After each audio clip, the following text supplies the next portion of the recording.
The universe is dying. Right now. As you hear these words, as you take your next breath, as your heart beats its steady rhythm, somewhere in the cosmic darkness, a star is flickering out forever. But that's not the truth that will haunt your dreams tonight. The truth that will keep you staring at the ceiling, questioning everything you thought you knew about existence itself, is this. The universe isn't just dying, it's been dead for longer than you can possibly imagine. You see, we tell ourselves comforting lies about the cosmos. We speak of stellar nurseries where new suns are born of galaxies dancing in eternal spirals of a universe that stretches infinitely forward into time. But if you could step outside of time itself, if you could witness the entire lifespan of everything that ever was or ever will be, compressed into a single moment of clarity, you would see something that would shatter every assumption you've ever held.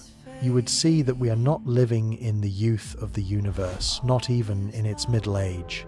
We are living in its final dying breath, a cosmic hospice where the last embers of creation flicker weakly against an approaching darkness, so absolute, so final, that it makes death itself seem like a gentle lullaby.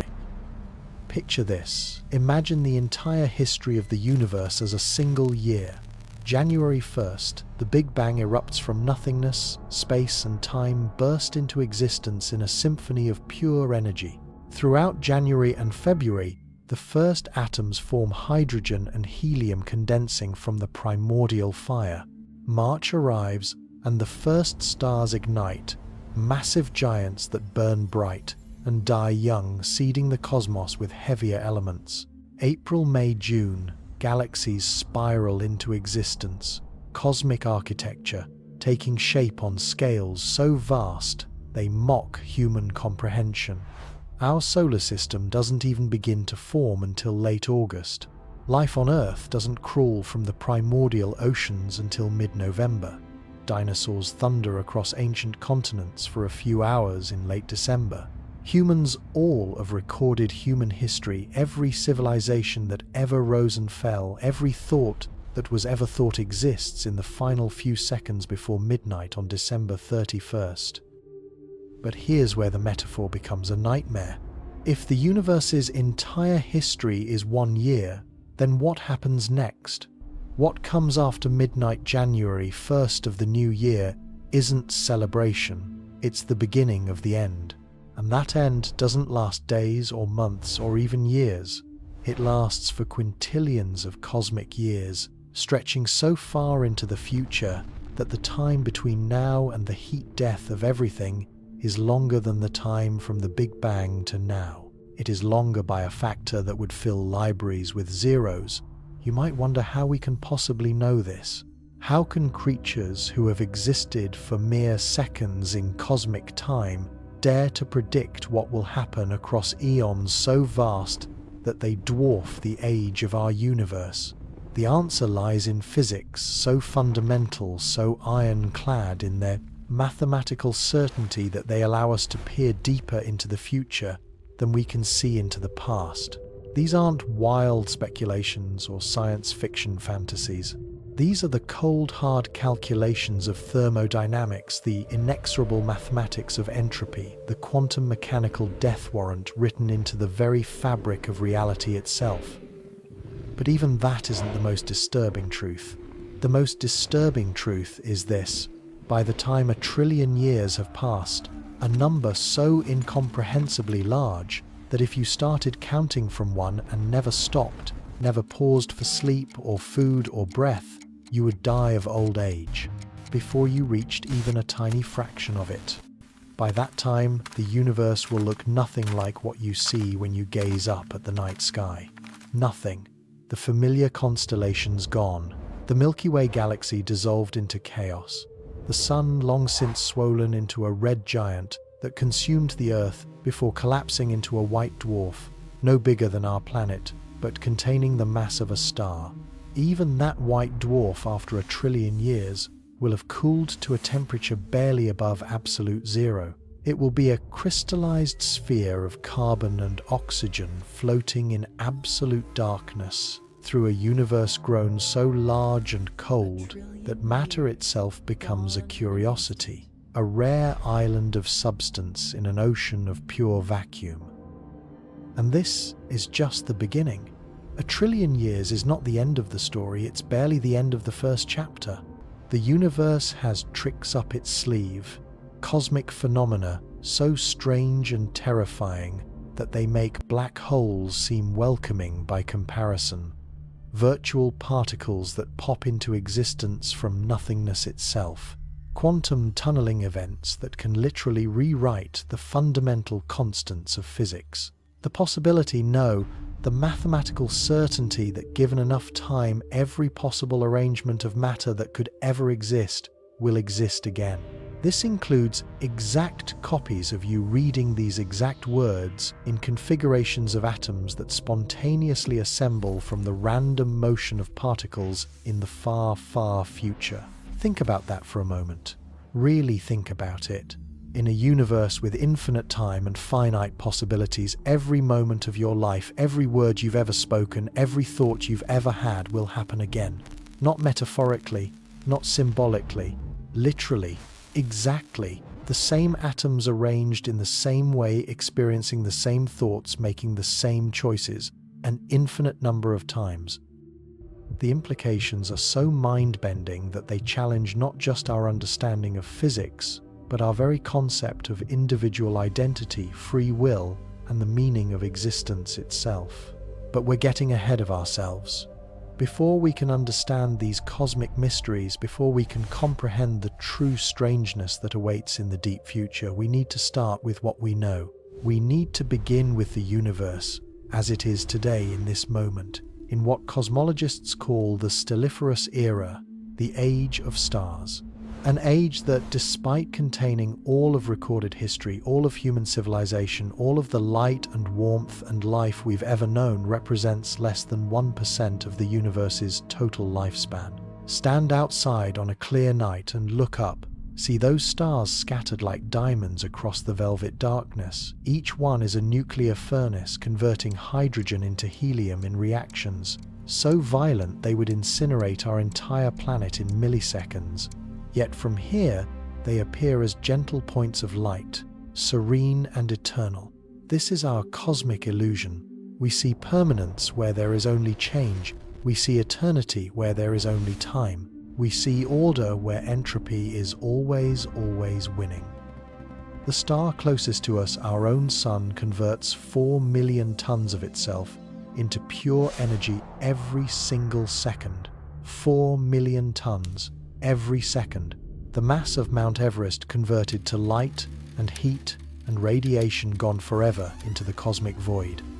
It's been doing this for nearly 5 billion years, and it has fuel enough to continue for another 5 billion.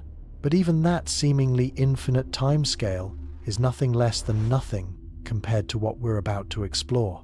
You see, the sun is actually a middle-aged star, neither young nor old by cosmic standards.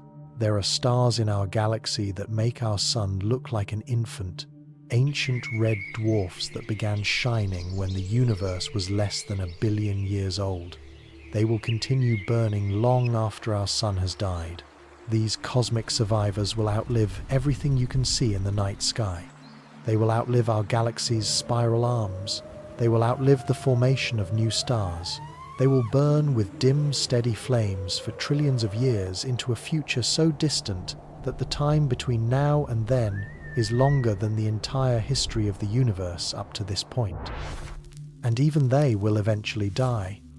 This is what haunts cosmologists in the quiet hours before dawn. This is what keeps astrophysicists awake, staring at equations that predict not just the death of individual stars, but the death of stellar formation itself. They predict the death of galactic structure and the death of matter as we know it. The mathematics don't lie, and they don't offer comfort. They offer only truth, cold and relentless as the vacuum of space itself. In less than 1 trillion years, though, less than is doing heavy lifting in this context, like saying a marathon is less than a trip to the moon, the last new stars will form. After that, the universe will contain only the stars that already exist, burning through their fuel with no hope of replacement. One by one, they will exhaust their nuclear reserves. One by one, they will collapse, explode, or simply fade away. The universe will grow darker and darker and darker still. But here's what makes this timeline so profoundly unsettling. We are living not at the beginning of this story, but near it. We exist in what future historians, if there are any future historians, will recognize as the universe's brief, brilliant adolescence. We are witnessing the cosmos in its most active, most energetic, most alive state. The universe of today, filled with blazing stars and churning galaxies and the constant birth of new worlds, is as vibrant and dynamic as it will ever be. From here, it's all downhill. From here, it's all endings. Imagine you're watching a movie, but you've walked into the theater near the beginning. The opening credits have just finished rolling. The characters are being introduced. The plot is just beginning to unfold. But you know, somehow you absolutely know that this movie has no happy ending. You know that every character you're about to meet will die. You know that every hope that's about to be kindled will be extinguished. You know that the story will grow progressively darker until in the final scene there is nothing left but empty darkness and the echo of what once was. That's our universe. That's our cosmic situation. We are living in the early scenes of a story whose ending has already been written in the fundamental laws of physics themselves. And yet, paradoxically, this knowledge makes every star more precious, not less. Every sunrise becomes a miracle when you understand how rare and temporary such things truly are. Every moment of warmth, every flash of light, every stirring of life becomes infinitely valuable when measured against the cold eternity that awaits. We are not just observers of this cosmic drama, we are participants in the universe's brief experiment with consciousness, with self-awareness, with the ability to look out into the darkness and comprehend our own situation. But what exactly will that situation be in 1 trillion years? What will the universe look like when its youth has faded and its middle age has begun? What cosmic forces will reshape reality itself on timescales so vast that they make geological time seem like a heartbeat? What strange physics will govern a universe where the familiar rules no longer apply, where matter itself becomes a kind of nostalgic memory? To answer these questions, we need to journey not just through space, but through time itself. We need to become time travelers, cosmic archaeologists working backwards from the future to understand how we got there. We need to confront truths so strange and counterintuitive that they will challenge everything you thought you knew about the nature of existence itself. We need to explore a universe where the impossible becomes inevitable, where the familiar becomes alien, where the very concepts of matter and energy and time will be stretched beyond all recognition. The journey begins now. The destination is 1 trillion years in the future. And you sitting there reading this alive and aware in this brief cosmic moment, you are both the starting point and the ultimate subject of this investigation. Because in the end, every cosmic story is a human story. Every exploration of the infinite is also an exploration of ourselves. Every question about the universe's fate is also a question about our own. So take a deep breath. Look around you at the solid, familiar world. Feel the ground beneath your feet, the air in your lungs, the warmth of sunlight or the glow of electric light. Experience this moment of cosmic spring, this brief flowering of matter and energy and life in a universe that will spend most of its existence as cold and dark and empty as the space between stars. Because in 1 trillion years, none of this will remain. Not the Earth, not the Sunday, not the galaxy. Not even the atoms that make up your body, but the story of how we get from here to there. That story is written in the physics of reality itself. It is written in the quantum mechanical equations that govern the behavior of the smallest particles. It is written in the general relativistic curves that describe the largest structures. That story is knowable. That story can be told.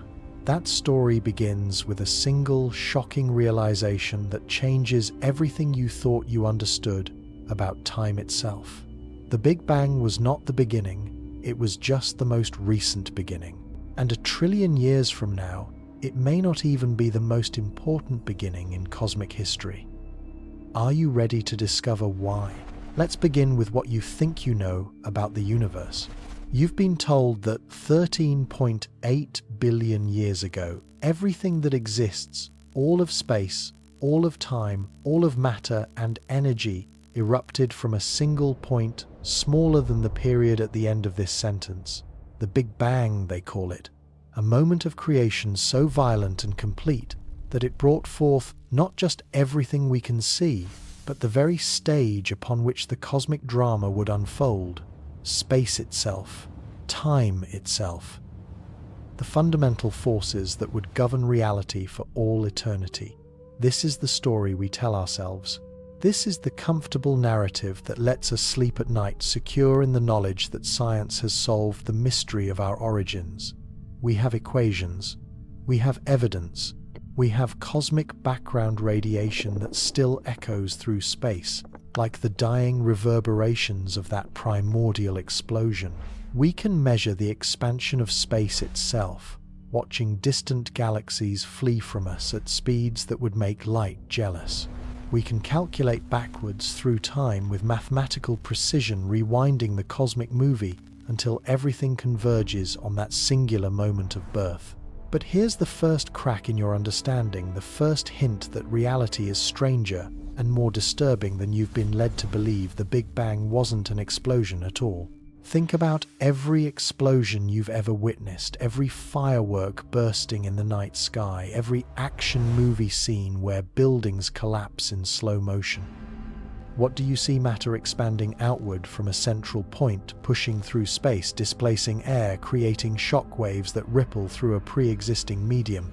The explosion happens somewhere in some place at some time. There is a before and there is an after. There is a center and there is an edge. The Big Bang had none of these things. The Big Bang wasn't an explosion of matter into empty space. It was the creation of space itself. It wasn't an event that happened at some location in the universe.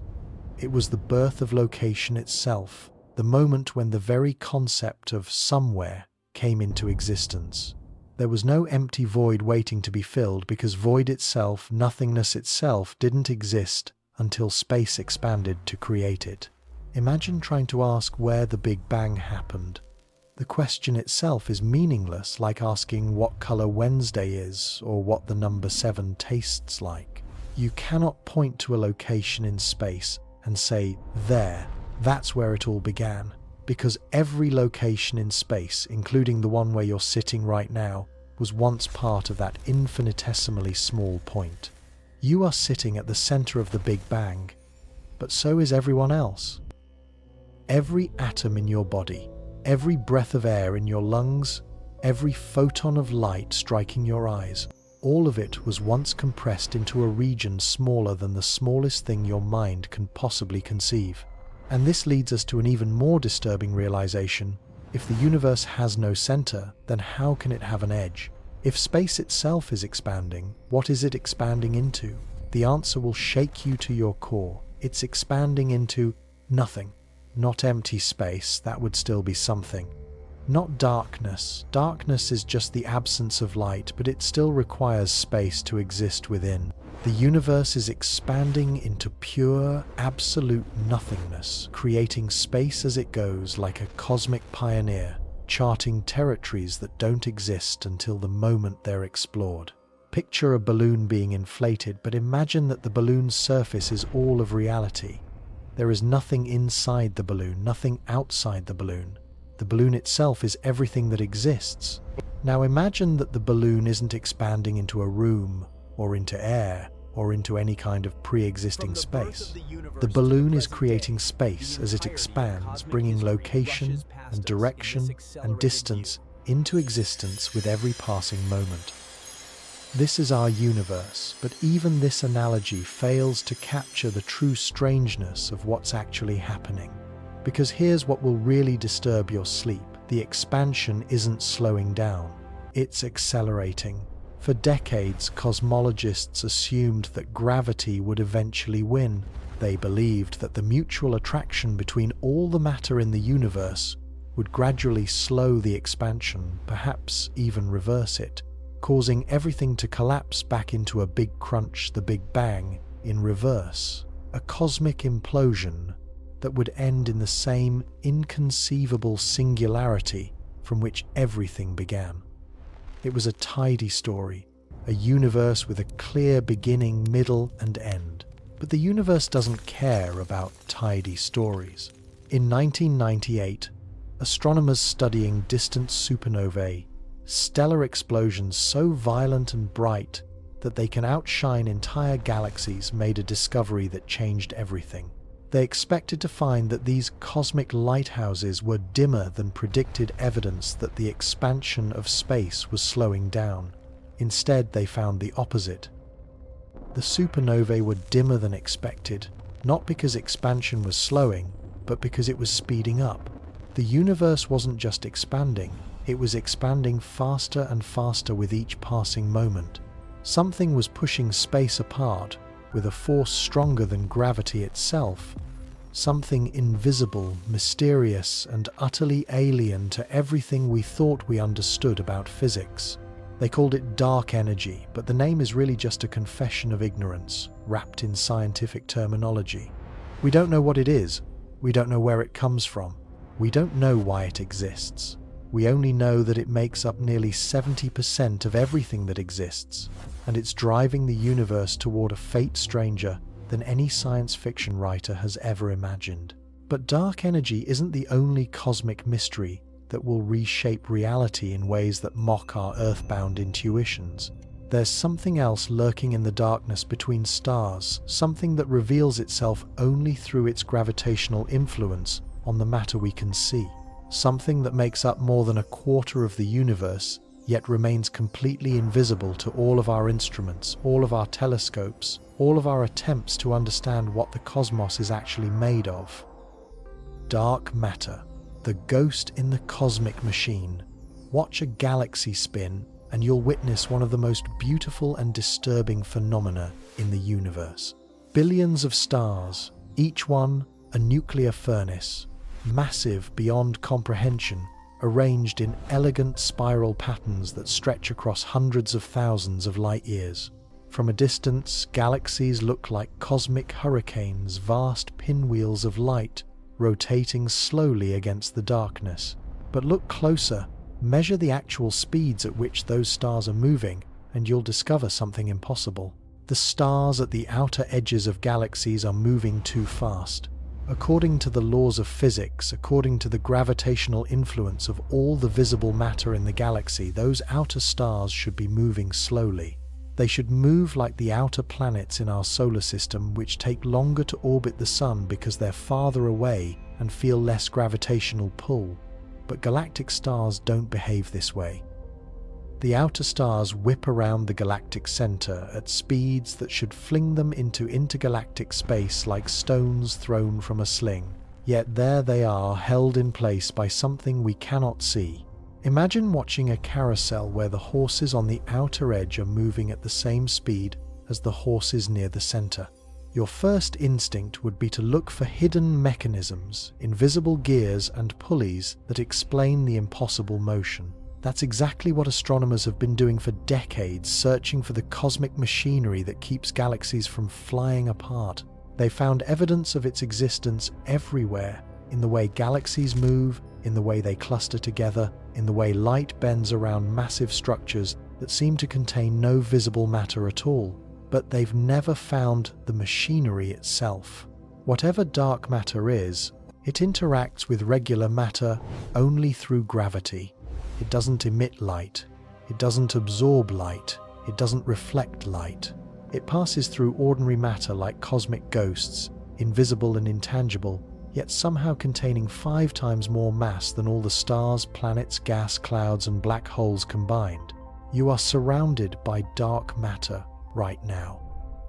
It's streaming through your body, through the walls of your room, through the entire Earth. at speeds of hundreds of kilometers per second. Billions of dark matter particles pass through every square centimeter of your skin every second, and you feel nothing. They leave no trace. They interact with nothing you can perceive. Yet without them, galaxies would never have formed. Stars would never have ignited. Planets would never have coalesced from cosmic dust. Life itself would never have emerged from the primordial chaos. You exist because of something you cannot see, cannot touch, cannot detect, and cannot understand. The very fact that you are alive to contemplate your own existence is evidence of cosmic forces that remain utterly alien to human experience. And this brings us to the most unsettling realization of all. Everything you can see, everything you can touch, everything you think of as the universe, all the stars and planets and gas clouds and black holes, all the galaxies scattered across billions of light years, all the matter and energy that makes up the cosmic web of existence represents less than 5% of reality. 5%? The universe. You know the universe. You can perceive the universe that contains your entire life, and the entire history of human civilization is a tiny minority component in a cosmos dominated by invisible forces and mysterious substances that we barely know exist. It's as if you spent your entire life studying a vast mansion, cataloguing every room and hallway and staircase, only to discover that you've been exploring the servants' quarters while the main building 20 times larger and filled with rooms beyond your imagination remains completely hidden from view. This is the cosmic setup, the stage upon which our trillion-year drama will unfold. We are not the main characters in the universe's story. We're not even supporting characters. We are brief, flickering shadows cast by phenomena, so vast and alien that they exist on scales of space and time that dwarf human comprehension. Dark matter provides the scaffolding upon which galaxies form. Dark energy determines the ultimate fate of everything that exists. And ordinary matter, the stuff of stars and planets and human beings, is little more than cosmic decoration, temporary arrangements of particles that will persist for the blink of an eye before dissolving back into the quantum foam from which they emerged. But here's where the story becomes truly strange. Even these mysterious forces that dominate our universe today may not be permanent features of reality. The dark energy that's accelerating cosmic expansion might not remain constant. The dark matter that holds galaxies together might decay into lighter particles over unimaginably long timescales. The fundamental forces of physics themselves, electromagnetism, the strong nuclear force, the weak nuclear force, gravity, might not be as fundamental as we think. Consider the early universe, those first moments after the Big Bang, when temperatures were so extreme that matter as we know it could not exist.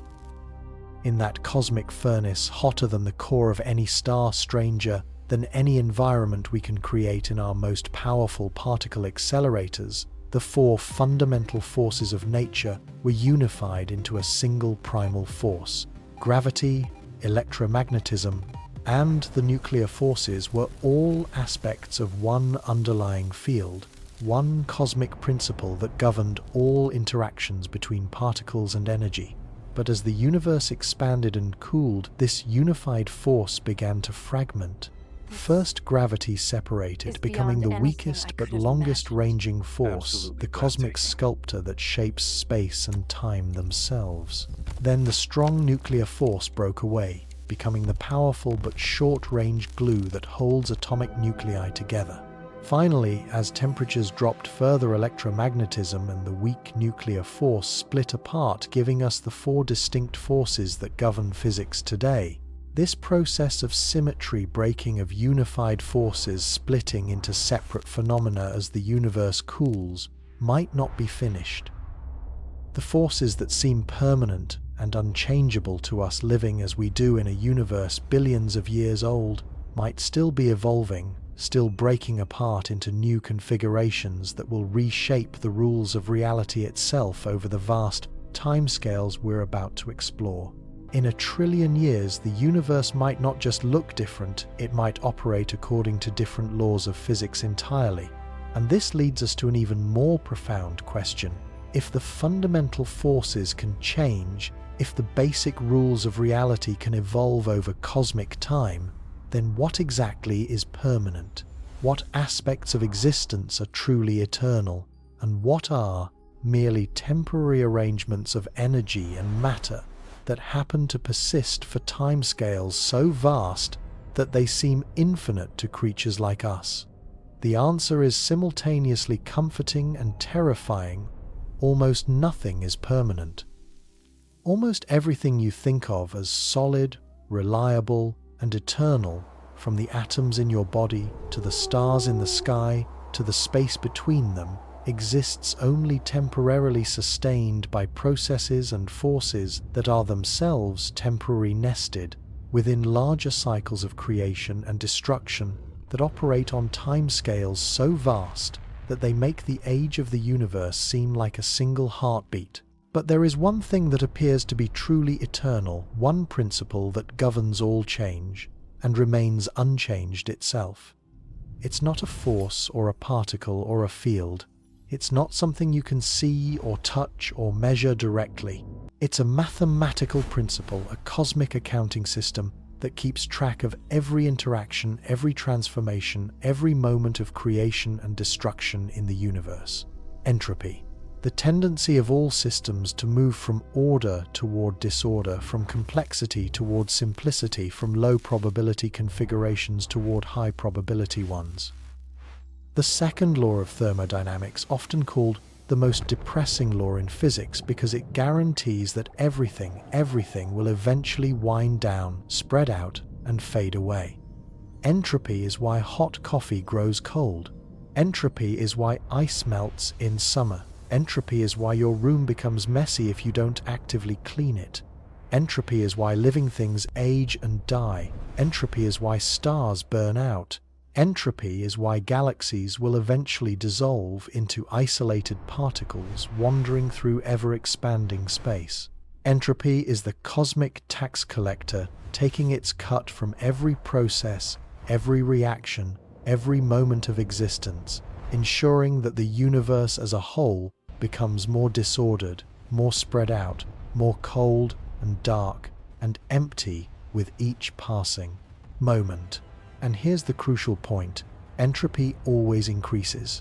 In every closed system, in every isolated region of space in the universe, as a whole, entropy can only go up.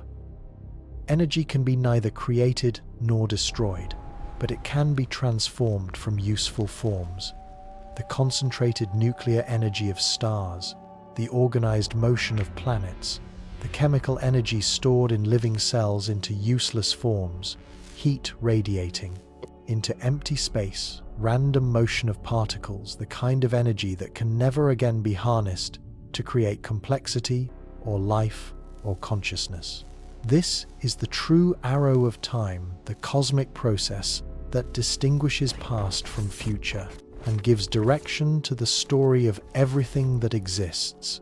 Not the expansion of space, not the cooling of the universe, not even the progression from Big Bang to heat death, but the relentless, unstoppable increase in entropy that drives all change and guarantees all endings. In a trillion years, entropy will have taken its toll on everything you see around you. The organized structures of today, galaxies clustered into filaments and sheets, stars burning in ordered nuclear reactions, planets orbiting in predictable patterns will have given way to chaos.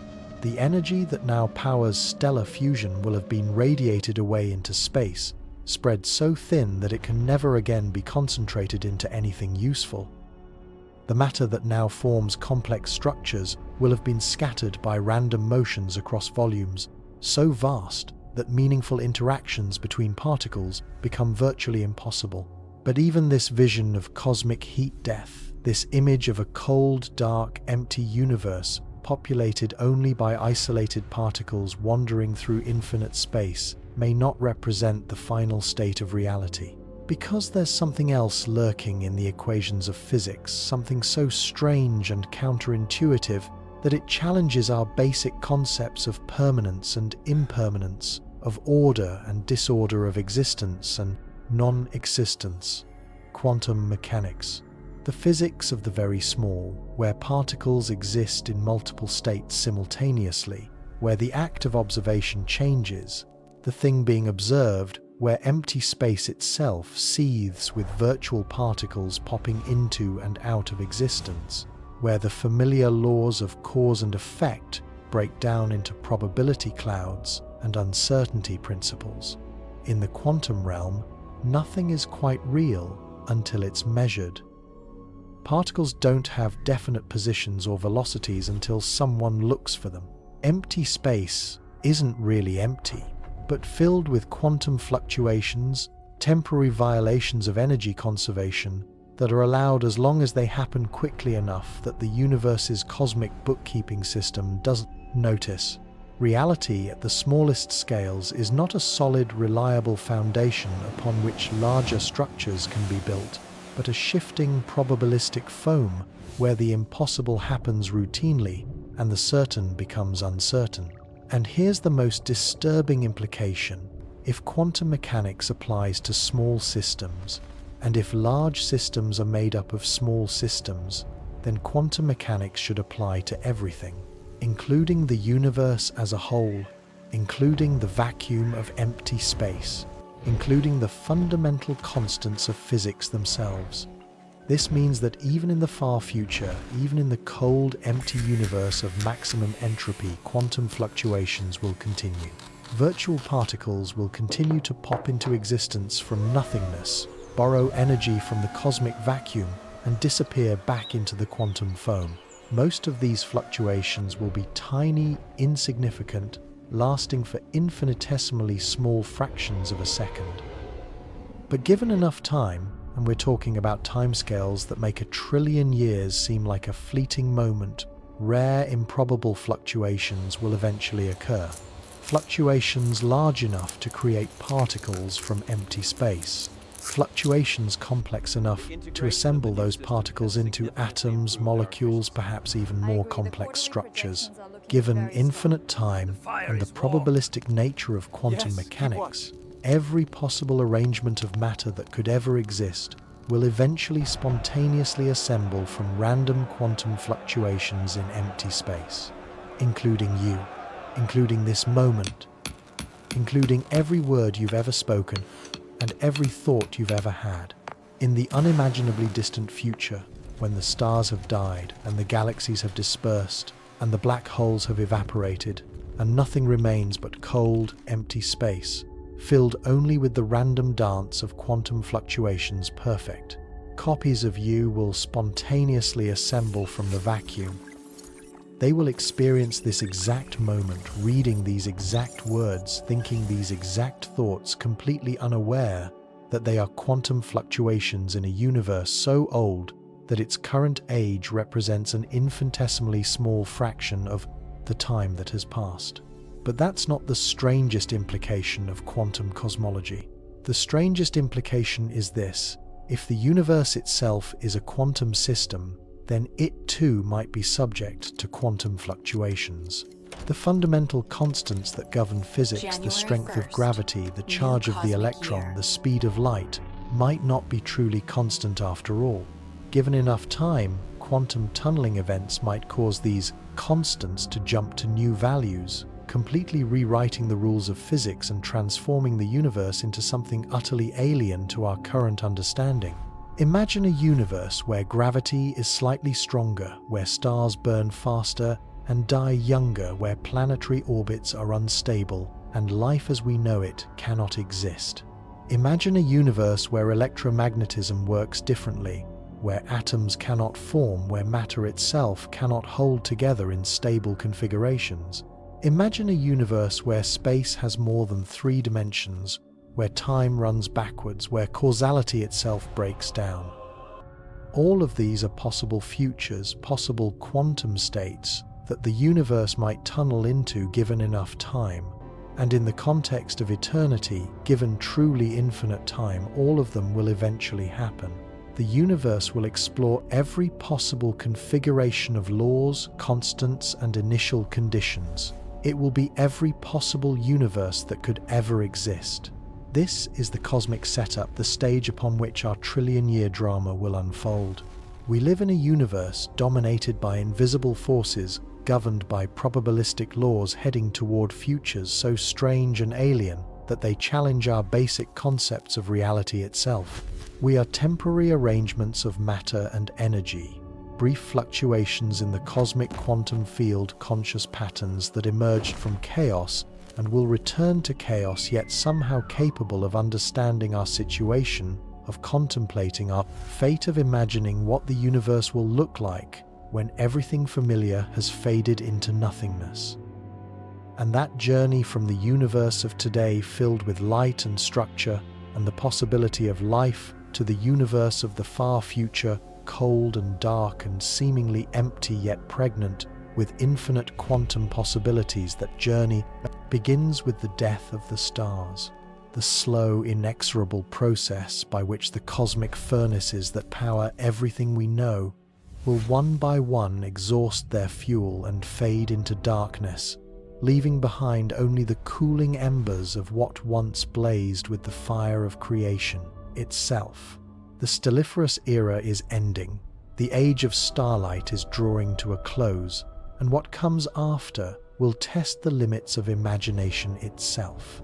Picture time as a vast library, infinite shelves stretching in every direction, each book containing a single moment of cosmic history. Now imagine that you've spent your entire existence reading just one page from one book, believing that this single page represents all of reality.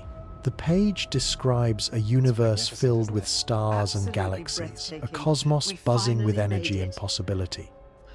But what if I told you that this page, our entire observable universe, everything we can see and measure and understand, represents just one fleeting instant in a story so vast and strange that it would drive you to madness if you could comprehend its full scope? This is not metaphor.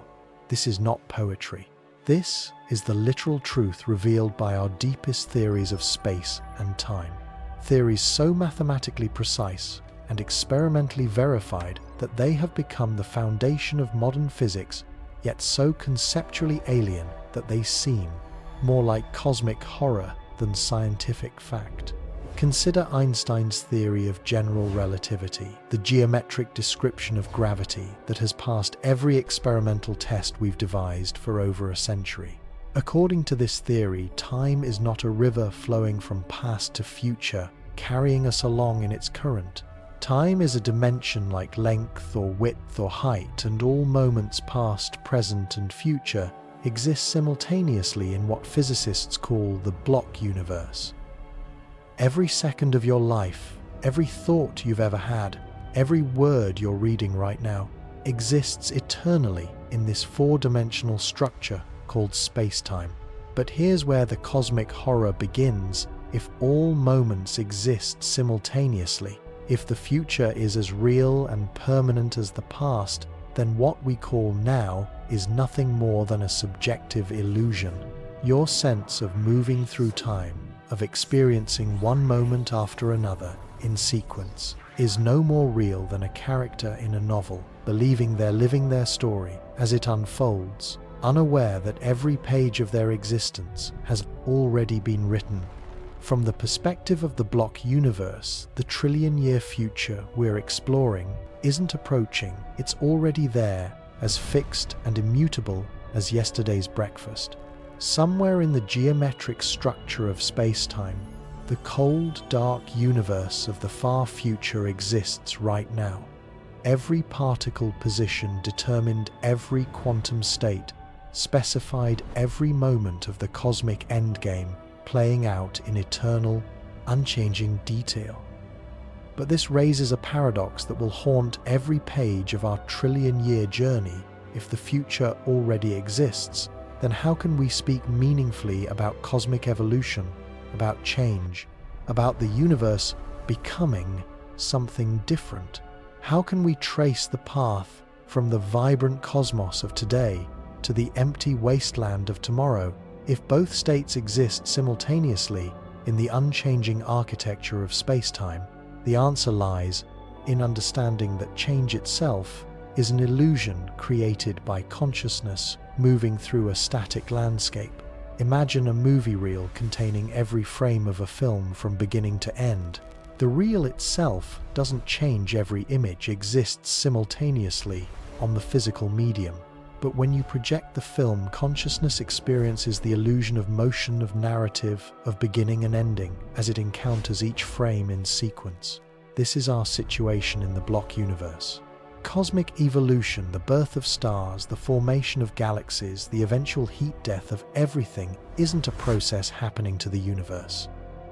It's a pattern that exists timelessly in the geometric structure of space-time, a pattern that consciousness experiences as change only because awareness moves along the time dimension, encountering different cross-sections, eternal reality in sequence. But even this mind-bending revelation is just the beginning of our descent into cosmic strangeness. Because general relativity doesn't just tell us that time is an illusion, it tells us that time can be manipulated, twisted, even torn apart under the right conditions. Near massive objects, time slows down. This isn't science fiction, it's measured fact. GPS satellites orbiting Earth must constantly adjust their clocks because time moves slightly faster in the weaker gravitational field above our planet. Astronauts on the International Space Station age imperceptibly slower than people on the surface because they're experiencing time in a region where gravity is marginally weaker. But these are tiny effects, barely noticeable differences in the flow of time. In the extreme environments of the far future, near black holes in the hearts of neutron stars, in regions where space-time itself becomes twisted into impossible geometries, time becomes so distorted that it ceases to behave like anything recognizable to human experience. Consider the event horizon of a black hole, that invisible boundary beyond which nothing, not matter, not energy, not even light itself, can escape. From the perspective of someone falling into the black hole, the journey across the event horizon takes only moments. They experience nothing unusual as they pass the point of no return, continuing their inexorable fall toward the singularity at the center, where the laws of physics break down completely. But from the perspective of someone watching from a safe distance, something far stranger occurs. As the falling observer approaches the event horizon, their image appears to slow down their movements, becoming more and more sluggish as time dilation effects become extreme. Their light becomes redder and dimmer as gravitational effects stretch the wavelengths and sap the energy from photons trying to escape the black hole's influence. Eventually, the falling observer appears to freeze at the event horizon, their image growing darker and more redshifted until it fades into invisibility, trapped forever at the moment of crossing into the black hole's interior. Which perspective is correct? Both. This is the profound weirdness of relativity. There is no universal now, no cosmic clock that determines what events are simultaneous across the universe. Reality depends on your reference frame, your motion through space, your position in gravitational fields. Time is not absolute but relative, not universal but personal. And this leads us to one of the most disturbing implications of Einstein's theories, the possibility of closed time-like curves, paths through space-time that loop back on themselves, allowing a traveler to journey into their own past. These aren't just theoretical curiosities, they're legitimate solutions to Einstein's equations, mathematical possibilities embedded in the very structure of the theory that describes gravity and space-time. Imagine a universe where massive objects rotating at incredible speeds drag space-time itself around in their wake, creating regions where the normal relationship between cause and effect breaks down. In these twisted regions, called Gödel universes after the mathematician Kurt Gödel who first discovered them, it becomes possible to travel along a path that curves through space and time in such a way that you arrive back at your starting point before you left. Not just the same location in space, but the same moment in time. The implications are staggering. In such a universe, every event would be both cause and effect of itself. The future would determine the past just as much as the past determines the future. The entire concept of cosmic evolution would become meaningless because every state of the universe would be simultaneously the result of what came before and the cause of what comes after. Fortunately, or perhaps unfortunately, our universe doesn't appear to be a Gödel universe. We don't observe the massive, rapidly rotating structures that would be necessary to create closed time-like curves on cosmic scales. But the mathematical possibility remains embedded in the equations that we use to describe the deepest levels of reality. And in the far future, as the universe evolves in ways we can barely imagine, who knows what exotic structures might emerge from the cosmic darkness. But perhaps the most unsettling aspect of general relativity is what happens when we push the theory to its limits, when we examine regions of space-time where matter and energy become so concentrated that the fabric of reality itself begins to break down. These are the singularities points, where the curvature of space-time becomes infinite, where density becomes infinite, where the mathematical descriptions that govern physics simply cease to make sense. You know about the singularities at the centers of black holes, those mysterious points where matter that falls past the event horizon is crushed to infinite density in zero volume. But there are other types of singularities, stranger and more threatening to our understanding of cosmic evolution. Consider the Big Bang itself not as an explosion, but as a singularity in time, a boundary of space-time beyond which our physics simply cannot reach. Every attempt to trace cosmic history back to that initial moment encounters the same mathematical breakdown, the same infinite curvatures and densities that signal the failure of our theoretical framework. We can approach arbitrarily close to the Big Bang. We can describe the universe when it was 1 second old, 1 millisecond old, even 1 trillionth of a trillionth of a trillionth of a second old, but we cannot describe the moment beginning itself. This isn't a limitation of our current knowledge or a failure of our mathematical tools. This is a fundamental boundary built into the structure of general relativity itself. The theory that has given us our deepest insights into the nature of space and time contains within itself the seeds of its own destruction, mathematical descriptions that lead inevitably to their own breakdown. And this raises a terrifying possibility. What if the far future of our universe contains similar singularities? What if the cosmic evolution we're tracing toward 1 trillion years hence leads not to a slow, peaceful heat death, but to another moment when space-time itself breaks down, when the mathematical fabric of reality tears apart, leaving us with no way to describe or predict what happens next? Some cosmological models suggest exactly this scenario. In certain versions of the Big Rip theory, the accelerating expansion of space driven by dark energy eventually becomes so extreme that it overcomes all the forces holding matter together. First, galaxy clusters are torn apart as the expansion of space overwhelms the gravitational attraction between galaxies. Then, individual galaxies dissolve as dark energy pulls their constituent stars apart. Then stellar systems disintegrate as planets are ripped away from their suns. Finally, in the last fraction of a second before the Big Rip singularity, atoms themselves are torn apart as the expansion of space becomes faster than the speed of light. At the moment of the Big Rip, the rate of cosmic expansion becomes infinite. Space itself is expanding at infinite speed. The distance between any 2 points in the universe becomes infinite in zero time. This is another singularity, another moment when the mathematical descriptions of physics break down completely, leaving us with no way to say what, if anything, comes after. But even these cosmic singularities pale in comparison to the strangeness revealed when we try to understand what happens inside black holes, in those hidden regions of space-time cut off from the rest of the universe by event horizon. Because general relativity, for all its mathematical elegance and experimental success, makes predictions about black hole interiors that are so bizarre they seem to violate the most basic principles of logic and causality. According to Einstein's theory, the matter that forms a black hole, the collapsed star or galaxy center supermassive object, continues to fall inward even after the event horizon forms. This matter doesn't stop at some dense but finite state.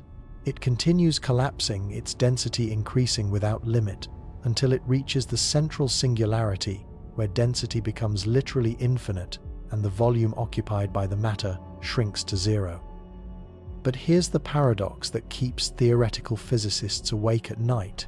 If the matter has collapsed to a point of zero volume and infinite density, then what is the black hole? What is the extended region of curved space-time that we observe from the outside with its event horizon and its powerful gravitational field? How can something with zero size produce gravitational effects that extend across millions or billions of kilometers? The answer, according to general relativity, is that the black hole exists in a state of permanent collapse. The matter that formed it is always falling toward the central singularity, but never quite reaching it, frozen in an eternal moment of gravitational collapse.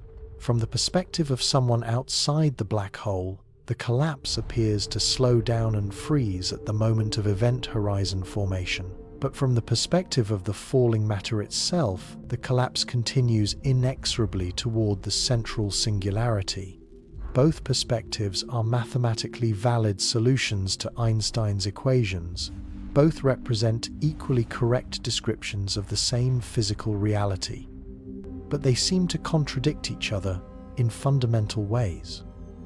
How can the same matter be simultaneously frozen at the event horizon and collapsing toward the central singularity? How can the same physical process be both complete and ongoing, both finished and eternal? This is where general relativity begins to reveal its limitations, its inability to provide a complete description of extreme gravitational phenomena. The theory works magnificently in almost all circumstances. It predicts the motion of planets, the bending of light around massive objects, the existence of gravitational waves, the expansion of the universe itself. But when pushed to the limits of extreme curvature and density, it produces mathematical paradoxes that suggest we're missing crucial pieces of the cosmic puzzle. And this brings us to one of the most profound questions in all of physics. What happens when general relativity meets quantum mechanics? When the theory of the very large encounters the theory of the very small? When the curved space-time of Einstein's universe collides with the probabilistic uncertainty of the quantum realm? The collision is nothing short of catastrophic. The two theories, each supremely successful in its own domain, are fundamentally incompatible when applied to the same physical system. General relativity treats space-time as a smooth, continuous fabric that can be curved and twisted but never torn or quantized. Quantum mechanics treats everything, matter, energy, even space and time themselves, as fundamentally discrete, made up of indivisible quanta that exist in probabilistic superpositions until the moment of measurement. When you try to apply quantum mechanics to gravity, to treat the gravitational field as a quantum system, subject to uncertainty, principles, and probabilistic evolution, the mathematics explodes into infinities. Every calculation produces results that are not just wrong, but meaningless, infinite energies, infinite curvatures, infinite probabilities that make no physical sense. This isn't just a technical problem that physicists need to solve to satisfy their theoretical curiosity.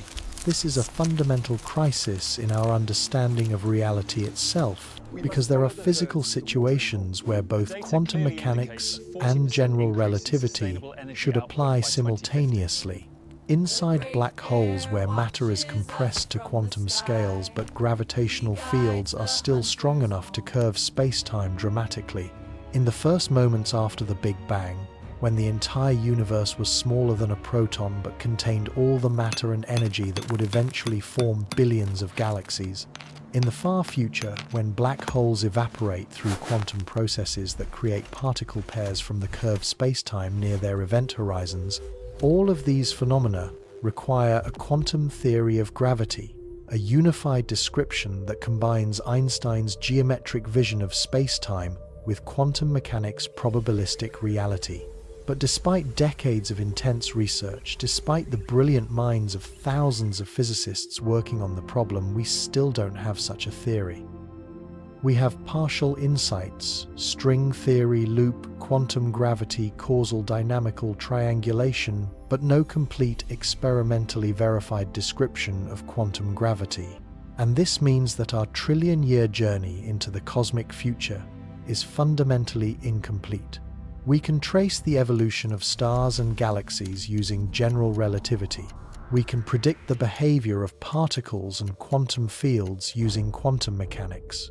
But in the deep future, when these domains overlap, when quantum effects become important on cosmic scales, when the vacuum itself begins to decay through quantum tunneling, when the fundamental constants of physics themselves begin to fluctuate according to quantum uncertainty, our theoretical framework breaks down. We are cosmic explorers equipped with maps that end at the boundaries of our understanding, venturing into territories where the very concepts of space and time may cease to have meaning. The trillion-year future we're investigating is not just unknown, it may be unknowable in principle given the limitations of our current physics. But perhaps this breakdown of our theoretical framework is itself a clue to the true nature of reality in the far future. Perhaps the strangeness we encounter when quantum mechanics meets gravity is not a limitation of our understanding, but a glimpse into the fundamental nature of existence at the deepest levels. Consider the concept of space-time foam proposed by physicist John Wheeler as a description of what space might look like at the smallest scales. According to quantum mechanics, even empty space is filled with quantum fluctuations. Virtual particles that pop into existence from nothing exist for infinitesimally short times and then disappear back into the quantum vacuum. These fluctuations become more violent as you examine smaller and smaller scales until, at the Planck length, about 10 to the negative 35th meters, smaller than a proton by a factor larger than a proton, is smaller than a human being. The fluctuations become so extreme that space-time itself begins to lose its smooth, continuous character. At these scales, space and time become grainy, discontinuous, filled with constantly changing bubbles and wormholes and bridges connecting distant regions of the universe. The familiar 3 dimensions of space and 1 dimension of time dissolve into a foam-like structure where the very concepts of location and duration cease to have clear meaning. If this picture is correct, then the smooth, predictable space-time of general relativity is just an approximation, a kind of statistical average that emerges when you look at quantum space-time from such a distance that the foam structure becomes invisible. It's like the surface of the ocean, smooth and continuous when viewed from an airplane, but revealed as a chaotic collection of waves and droplets and turbulent motions when examined up close. And this suggests a disturbing possibility. What if the universe of the far future, when expanded to enormous sizes and cooled to temperatures near absolute zero, begins to reveal this quantum foam structure on macroscopic scales? What if empty space between the last scattered particles, the vacuum that we think of as smooth and featureless, turns out to be filled with quantum wormholes connecting distant regions of space and time in such a universe? The very concepts of here and there, now and then, might become meaningless. A particle drifting alone through the cosmic void might spontaneously tunnel through a quantum wormhole and emerge in a completely different region of space, or even in a different era of cosmic history. The isolation and emptiness that we predict for the heat-death universe might be an illusion created by our limited understanding of quantum spacetime. But even more disturbing is the possibility that these quantum effects might not be limited to the microscopic realm.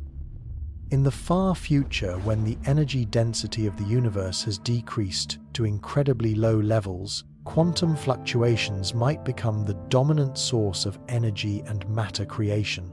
The rare but inevitable quantum tunneling events that create particle pairs from vacuum might, over the vast timescales we're considering, produce complex structures, even life itself, from pure nothingness. This isn't wild speculation. It's a direct consequence of the mathematics of quantum field theory, applied to cosmological timescales. Given enough time and in the context of eternity, 1 trillion years is barely a beginning. Every possible configuration of matter and energy will spontaneously assemble from quantum vacuum fluctuations. The probability of any specific configuration is incredibly small, but with infinite time available, even the most improbable events become inevitable, including perfect copies of our current universe. Including perfect copies of you reading these exact words at this exact moment, completely unaware that you are a random quantum fluctuation in a universe so old that its current age represents an infinitesimally small fraction of the time that has elapsed since the last stars died. But here's where the cosmic horror reaches its full intensity if quantum mechanics is correct. If the universe is fundamentally probabilistic at the deepest level, then these quantum resurrections are not just possible, they're guaranteed. In the infinite future, every moment of your life will be recreated countless times by random quantum events. Every joy, every sorrow, every mundane Tuesday afternoon will happen again and again and again, each time feeling completely real and original to the consciousness experiencing it. You will read these words an infinite number of times. You will have this exact thought an infinite number of times. You will live your entire life exactly as you're living it now, an infinite number of times scattered across the unimaginably vast future, when quantum fluctuations are the only source of complexity in a universe grown dark and cold and empty. And yet, despite this eternal recurrence, each instance of your existence will be completely isolated from all the others. The quantum fluctuation version of you reading these words a Google years in the future will have no memory of the original you, no connection to this moment except the perfect coincidence of identical particle arrangements create identical experiences from identical vacuum fluctuations. This is what infinity means in the context of quantum cosmology. Not just endless repetition, but endless isolation. Not just eternal existence, but eternal solitude. Every moment of consciousness that has ever existed will exist again, but each instance will be alone in its own bubble of space-time, unaware of all the other instances, experiencing the illusion of uniqueness in a cosmos that is actually filled with perfect copies, living perfect copies of the same experiences. But even this vision of infinite quantum recurrence may be wrong. Even our most sophisticated theories of the far future may be missing crucial elements that will reshape reality in ways we cannot currently imagine. Because at the heart of modern physics lies a collection of paradoxes so profound, so resistant to resolution, that they suggest our understanding of the universe is fundamentally incomplete. Consider the measurement problem in quantum mechanics, the question that has puzzled physicists for nearly a century. Why does the probabilistic quantum world of superposed states and wave functions collapse into the definite classical world of everyday experience? When we make an observation, according to the mathematical formalism of quantum mechanics, particles exist in multiple states simultaneously until the moment of measurement forces them to choose a specific outcome. But what constitutes a measurement? What physical process causes the collapse of the wave function? And why does consciousness seem to play a special role in determining quantum outcomes? These questions become cosmically significant when we consider the fate of the universe over trillion-year timescales, because they touch on the fundamental relationship between mind and matter, between observation and reality. If consciousness is required to collapse quantum wave functions, then what happens to physical reality in the far future when conscious observers become incredibly rare or perhaps disappear entirely? One possibility explored by some interpretations of quantum mechanics is that the universe without observers exists in a permanent state of quantum superposition. Every possible outcome of every quantum event occurs simultaneously, creating an enormous branching structure of parallel realities where every possible history of the cosmos plays out in infinite variation. In this many worlds interpretation, the heat death we've been describing is just one branch of an inconceivably vast tree of possibilities. In some branches, quantum fluctuations in the early universe created different patterns of matter distribution, leading to a cosmos filled with exotic forms of matter that we've never imagined. In others, the fundamental constants of physics took slightly different values, creating universes where stars burn for quintillions of years, instead of billions, where gravity is weak enough that galaxies never form gravitational bound. Systems where electromagnetism is strong enough that atoms the size of solar systems become possible. In still other branches, life evolved along completely different pathways, creating forms of consciousness so alien that we couldn't recognize them as minds at all. Perhaps some of these evolved into cosmic-scale intelligences capable of manipulating matter and energy on galactic scales, transforming entire regions of space into computational substrates for thoughts too vast and complex for biological brains to comprehend. If the many worlds interpretation is correct, then our trillion-year journey is not exploring the future of the universe, but just one possible future among an infinite collection of alternatives. Somewhere in the quantum multiverse versions of our cosmos, where dark energy behaves differently, where protons don't decay, where new physics emerges to prevent heat, death continue their evolution along pathways we cannot predict or even imagine. But this raises an even more disturbing possibility. If every possible universe exists simultaneously in quantum superposition, then how do we know which branch we're actually experiencing?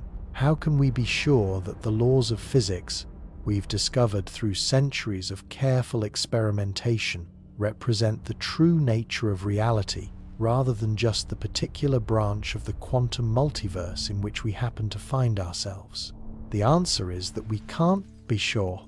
The anthropic principle, the observation that we find ourselves in a universe capable of supporting life precisely because we wouldn't exist to make observations in any universe where life is impossible, suggests that our understanding of physics may be fundamentally biased by selection effects. We observe a universe with apparently fine-tuned constants and laws, not because these represent some deeper truth about reality, but simply because we couldn't observe anything else. This leads to one of the most unsettling questions in modern cosmology. Are we typical observers in the multiverse, or are we extraordinarily rare? The answer has profound implications for our predictions about the far future because it determines whether our current understanding of physics can be trusted to make reliable forecasts across cosmic timescales. If conscious observers are common in the multiverse, appearing wherever physical conditions allow for the evolution of complex information processing systems, then our physics-based predictions about heat, death, and cosmic evolution are probably reliable. We're observing typical behavior of typical matter in a typical universe, and we can expect the far future to unfold according to the laws we've discovered. But if conscious observers are extraordinarily rare, requiring such precise fine-tuning of physical constants that they appear only in tiny fractions of possible universes, then our situation is far more precarious. We might be living in a universe whose physical laws are so improbably conducive to complexity and life that they represent a bizarre outlier in the space of all possible realities. In such a universe, the normal behavior we observe today, stars burning through nuclear fusion galaxies held together by dark matter space, expanding at an accelerating rate due to dark energy, might be fundamentally unstable, maintained only by the same improbable fine-tuning that allows us to exist in the first place. And this fine-tuning might not last. The physical constants we think of as fundamental, the strength of gravity, the mass of the electron, the rate of cosmic expansion, might be dynamic quantities that evolve over cosmic time. If our universe is currently balanced on a knife's edge of stability, allowing for the existence of atoms and stars and planets and life, then the slightest change in any of these constants could trigger a cascade of catastrophic transitions that would completely rewrite the rules of physics. Consider the Higgs field, the quantum field that gives mass to elementary particles and determines many of the fundamental constants we observe. According to our current understanding, this field exists in what might be a metastable state, stable for now but potentially capable of tunneling to a lower energy configuration that would fundamentally change the nature of matter and energy throughout the universe. If such a transition occurred, it would propagate outward at the speed of light as a bubble of true vacuum, expanded through space, converting everything it encountered to new forms of matter governed by completely different physical laws. Inside this bubble, atoms might not be able to form stable configurations. The forces holding atomic nuclei together might become too weak to overcome electromagnetic repulsion. The very concept of chemistry, of stable molecular bonds that allow complex structures like planets and life forms to exist, might cease to have meaning. From our perspective, inside the old false vacuum, we would see nothing approaching until the moment the bubble wall reached us. The transition would be instantaneous and final, converting every atom in our bodies to new forms of matter in a fraction of a second. Our last thought would be interrupted mid-formation, as the neurons firing in our brains suddenly found themselves composed of particles that could no longer maintain the electrochemical processes necessary for consciousness. And the most disturbing aspect of this scenario is that we have no way to predict when or if such a transition might occur. The metastability of our current vacuum state is a quantum phenomenon subject to probabilistic tunneling events that could happen at any moment or might never happen at all. We could exist in our current universe for trillions of years without any change, or the phase transition could begin tomorrow in some distant galaxy, expanding toward us at light speed across the cosmic void. This is the ultimate uncertainty principle applied to cosmology itself. We cannot know whether the physical laws that govern our universe today will remain stable over the vast timescales we're exploring. We cannot know whether our predictions about stellar evolution and galactic dynamics and heat death are based on truly fundamental physics or just temporary configurations of fields and particles that happen to be stable for a few billion years. But even if our current physics is perfectly stable, even if the fundamental constants never change and no phase transitions occur to rewrite the laws of nature, we still face paradoxes that challenge our understanding of cosmic evolution on the deepest levels. Consider the black hole information paradox discovered when Stephen Hawking combined quantum mechanics with general relativity to show that black holes should eventually evaporate through the emission of thermal radiation. According to Hawking's calculation, quantum effects near the event horizon create particle-antiparticle pairs, with one member of each pair falling into the black hole while the other escapes to infinity. From the outside observer's perspective, this appears as a steady stream of particles being emitted by the black hole, causing it to gradually lose mass and shrink until it disappears completely. The process is incredibly slow for large black holes. A solar mass black hole would take longer than the current age of the universe to evaporate significantly, and supermassive black holes at the centers of galaxies would persist for times measured in googol years. But eventually, all black holes would disappear, leaving behind only the random thermal radiation of their final moments. At first glance, this seems like a natural part of cosmic evolution. Black holes form from the collapse of massive stars, or the mergers of smaller compact objects, dominate the later stages of cosmic evolution as the primary sources of energy in an otherwise cooling universe, and finally evaporate away, returning their mass energy to the cosmic background as random heat. It's a tidy story of cosmic recycling, with matter cycling through different phases: stellar burning, gravitational collapse, quantum evaporation, before finally reaching thermal equilibrium. But there's a problem, and it's so fundamental that it threatens to overturn our entire understanding of physics. According to quantum mechanics, information cannot be destroyed. Every quantum state, no matter how complex, must evolve according to reversible equations that preserve all information about the system's history. If you know the exact quantum state of a system, at any moment the laws of physics should allow you to calculate its exact state at any other moment, whether in the future or the past. But what happens to the information that falls into a black hole? If a library falls past the event horizon carrying millions of books worth of specific detailed information about human knowledge and culture, where does that information go? When the black hole finally evaporates, the Hawking radiation emerging from the evaporating black hole appears to be completely random thermal noise, with no trace of the specific information that fell in. This creates a paradox that has puzzled theoretical physicists for decades. Either information is destroyed when black holes evaporate, violating the fundamental principles of quantum mechanics, or the information somehow escapes in the Hawking radiation, but in a form so scrambled and encoded that we cannot currently understand how it's preserved. Both possibilities have profound implications for our understanding of the far future. If information is destroyed in black holes, then quantum mechanics is not the complete description of nature we thought it was, and our predictions about quantum vacuum fluctuations and eternal recurrence in the heat-death universe may be fundamentally wrong. If information is preserved but scrambled beyond recognition, then the random-looking thermal radiation from evaporating black holes might actually contain encoded descriptions of everything that ever fell into them: every star, every planet, every conscious being that crossed the event horizon during the black hole's lifetime. In the far future, when black holes have become the dominant structures in the universe, and most matter has either fallen into them or been processed through their interiors, this paradox becomes a central feature of cosmic evolution.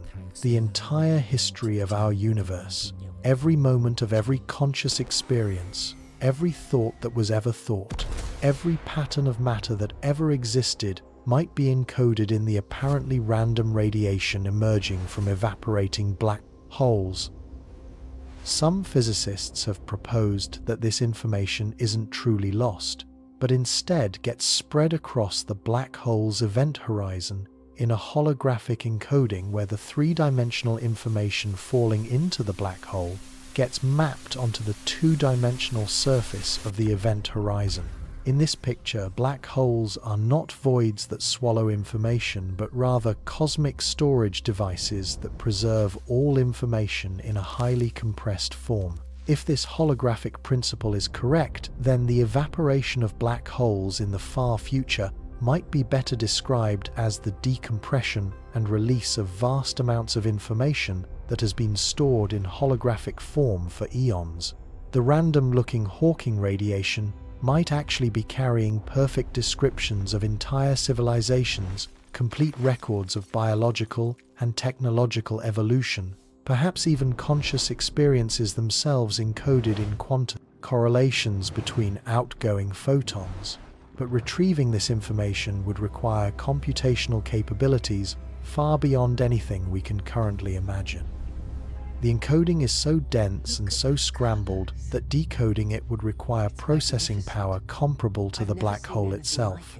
Any civilization capable of extracting meaningful information from Hawking radiation would need to be a cosmic-scale intelligence with computational resources measured in units of stellar masses. This raises the tantalizing possibility that the far future might see the emergence of such intelligences, conscious beings that have grown beyond biological origins to become computational systems the size of solar systems or galaxies, capable of processing information on scales that dwarf human mental capacity by factors that would require scientific notation to express. These cosmic minds might view the evaporation of black holes not as the final dissolution of structure in a cooling universe, but as a kind of archaeological project, a way of reconstructing the complete history of cosmic evolution from the information encoded in Hawking radiation. They might be able to resurrect not just the patterns of matter and energy that once existed, but the actual experiences and consciousness that characterized life in the earlier universe. From their perspective, the heat death we've been describing might not represent the end of complexity and consciousness, but rather a phase transition to a new kind of existence where information itself becomes the primary constituent of reality. In such a universe, the distinction between matter and mind, between physical structure and mental process, might break down completely as consciousness becomes identified with information processing itself rather than with any particular material substrate. But even this vision of cosmic intelligence faces fundamental limits imposed by the laws of physics themselves. The ultimate fate of any information processing system in an expanding universe is dictated by the second law of thermodynamics and the finite speed of light. As space continues to expand, the computational elements of a cosmic mind become more and more separated, requiring longer and longer times for signals to travel between different parts of the system. Eventually, the expansion becomes so extreme that no communication is possible between distant regions, and even the most advanced cosmic intelligence fragments into isolated components that can no longer coordinate their activities. This is the computational analog of heat death, not the cessation of all information processing, but the breakdown of large-scale coordination and the fragmentation of cosmic intelligence into increasingly isolated and simple components. Even if consciousness persists in some form throughout the far future, it faces the same fate as every other complex structure in an expanding universe: isolation, fragmentation, and eventual dissolution into randomness. But perhaps the most disturbing implication of the information paradox is what it suggests about the nature of time itself in the context of quantum gravity. If information about the past is perfectly preserved in the quantum state of the present, then in some sense the past still exists as fully as the present. The library that fell into the black hole billions of years ago is still there, encoded in the correlations between particles that make up the current state of the universe. This suggests that time might not be the flowing river we imagine carrying us inexorably from past to future, but rather something more like a vast landscape where all moments exist simultaneously, and our sense of temporal flow is just an artifact of how consciousness processes information. In this view, our trillion-year journey into the future is not a prediction of what will happen, but rather an exploration of regions of the temporal landscape that exist as surely as distant countries exist in space. And just as we can sometimes find evidence of distant places, rocks from other continents, fossils from ancient seas embedded in the local environment around us, we might be able to find evidence of the far future embedded in the quantum correlations of the present moment. The heat-death universe, the evaporating black holes, the quantum vacuum fluctuations that will eventually recreate every possible arrangement of matter. All of these might already exist in encoded form in the information structure of the current cosmos. This leads to one of the most mind-bending possibilities in modern physics, that we might be able to access information about the far future through careful analysis of quantum correlations in the present universe. If information is truly conserved and all moments exist simultaneously in the block universe of relativity, then the future is not hidden from us. It's encoded in the quantum state of every particle, every field, every fluctuation in the vacuum around us. But extracting this information would require computational capabilities that make our current supercomputers look like pocket calculators. we would need to track the quantum correlations between vast numbers of particles across enormous regions of space and time, performing calculations that would require more computational resources than exist in all the matter within our observable universe. And yet, if the holographic principle is correct, if information is preserved in black holes and accessible through analysis of Hawking radiation, then such computations might eventually become possible.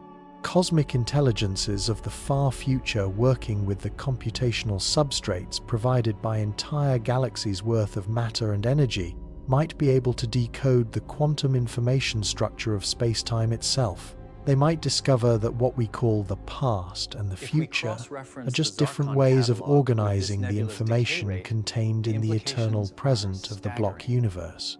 They might learn to read the history of the cosmos directly from the quantum correlations in empty space to extract perfect records of ancient civilizations from the random fluctuations of the vacuum to resurrect entire worlds and the consciousness that once inhabited them through pure information processing. But this scenario faces a paradox that strikes at the heart of our understanding of causality itself. If the future can influence the past through quantum correlations, if information about what will happen is already encoded in what has happened, then what determines the actual sequence of events? How can we speak meaningfully about cause and effect in a universe where every moment contains complete information about every other moment? The answer might be that causality itself is an emergent property, a pattern that appears when consciousness processes information in a particular way, but not a fundamental feature of reality. Just as the smoothness of water emerges from the chaotic motion of individual molecules, the apparent flow of time from cause to effect might emerge from the quantum information processing that constitutes consciousness, even though the underlying reality is a timeless structure where all moments exist simultaneously. This has profound implications for our understanding of free will and determinism in the context of cosmic evolution.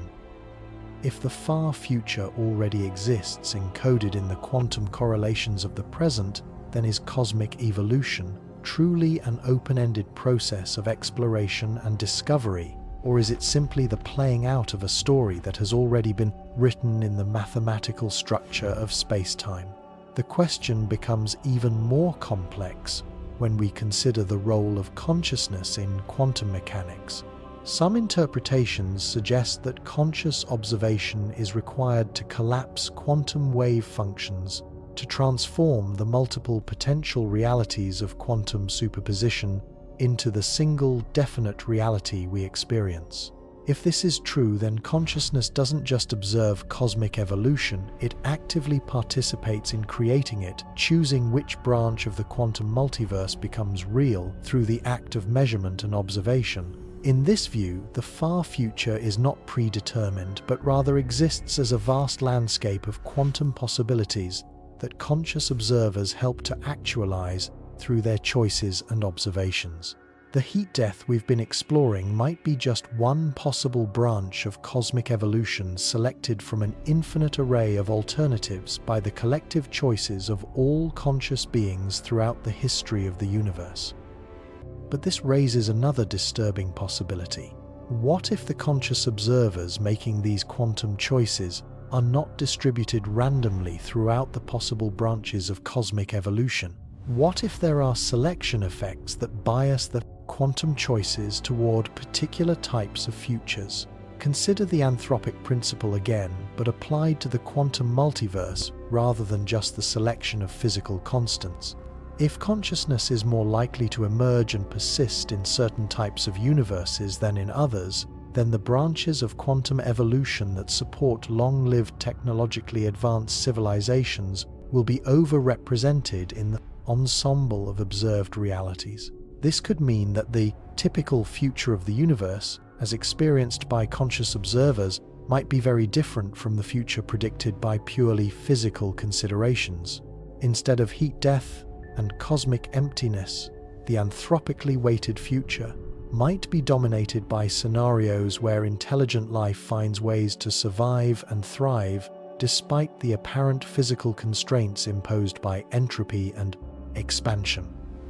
Perhaps advanced civilizations discover how to manipulate the vacuum energy of space itself, extracting usable work from quantum fluctuations to power their activities indefinitely. Perhaps they learn to create pocket universes with different physical laws, escaping from our cosmos into new realities that they design according to their own specifications. Perhaps they develop forms of consciousness that don't require material substrates, existing as pure information, patterns that can persist even after all matter has decayed or dispersed. These possibilities sound like science fiction, but they emerge naturally from the combination of quantum mechanics, general relativity, and the anthropic principle. If conscious observers play a fundamental role in determining which branch of the quantum multiverse becomes realized, and if consciousness is more likely to persist in branches where advanced technologies emerge to combat entropy and expansion, then the far future, as experienced by conscious beings, might be far stranger and more hopeful than the bleak heat death predicted by thermodynamics alone.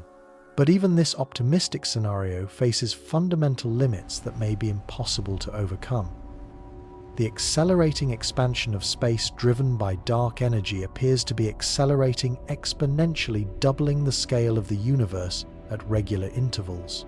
Even if civilizations develop the ability to manipulate matter and energy on cosmic scales, even if they learn to extract work from vacuum fluctuations and create stable structures in the expanding cosmos, they will eventually face a horizon problem that threatens to isolate them from the rest of reality. As space expands faster and faster, the distance to the observable horizon, the boundary beyond which we can never receive information from distant regions, shrinks relative to the size of any bounded structure.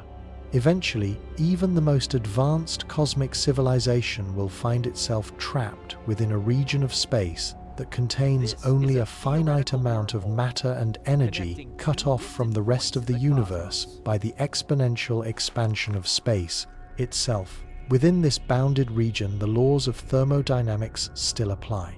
No matter how efficiently energy is used, no matter how cleverly entropy is managed, the finite resources available within the observable horizon will eventually be exhausted.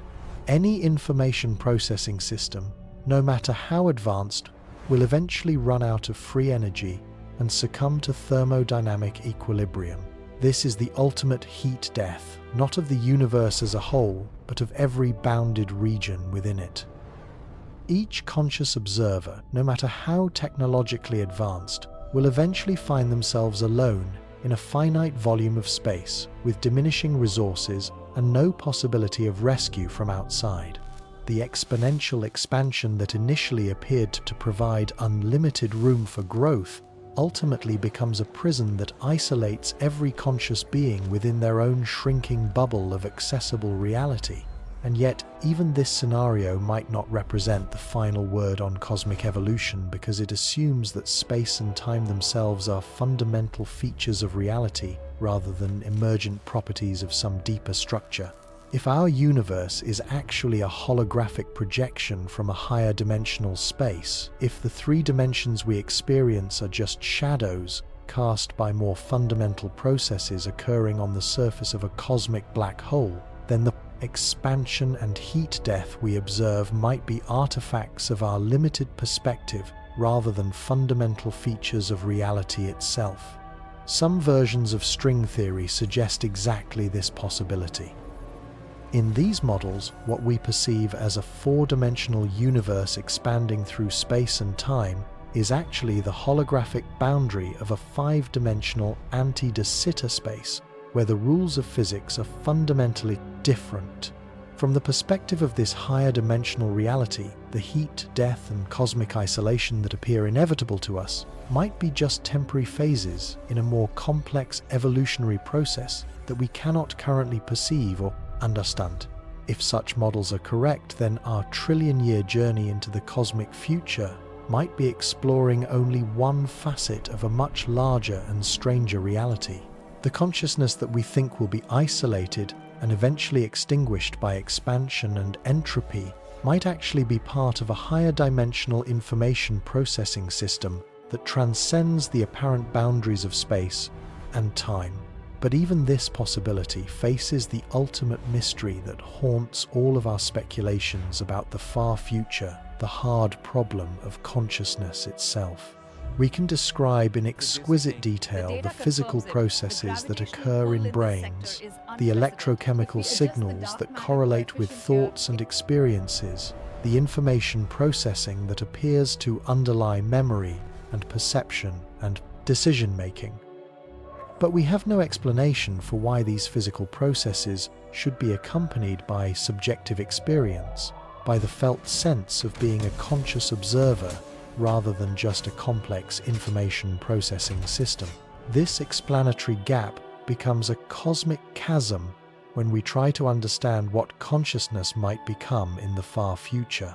If consciousness is somehow fundamental to reality, if it plays an essential role in the quantum measurement process that determines which branch of the multiverse becomes actualized, then its preservation or destruction over cosmic timescales becomes a question about the nature of reality itself, rather than just the fate of particular biological or technological systems. But if consciousness is merely an emergent property of complex information, processing a kind of computational side effect that arises when information is organized in particular ways, then its ultimate fate is tied to the physical processes that support computation. In a universe heading toward maximum entropy and thermal equilibrium, the gradual breakdown of complex structures would eventually eliminate the physical basis for consciousness, leaving behind a cosmos that is informationally dead, even if energy and matter persist in simpler forms. The question of which view is correct, whether consciousness is fundamental or emergent, whether it can persist in forms we cannot currently imagine, or will inevitably succumb to the thermodynamic processes that drive cosmic evolution, may be the most important question we can ask about the far future. Because if consciousness is fundamental, if it represents something that transcends the purely physical processes described by our current theories, then the trillion-year journey we're exploring might reveal not just the fate of matter and energy in an expanding universe, but the destiny of mind itself as it confronts the deepest mysteries of existence. And this brings us full circle to the question that initiated our cosmic journey. What will space look like in 1 trillion years? The answer depends not just on the behavior of stars and galaxies and dark energy, but on the ultimate nature of consciousness, information, and reality itself. It depends on whether the physical laws we've discovered represent fundamental truths about the cosmos, or just local regularities in a much stranger and more complex multiverse. It depends on whether the expansion and cooling that appear to doom all structure and consciousness represent genuine cosmic death, or just a phase transition to forms of existence so alien that we cannot currently recognize them as life and mind.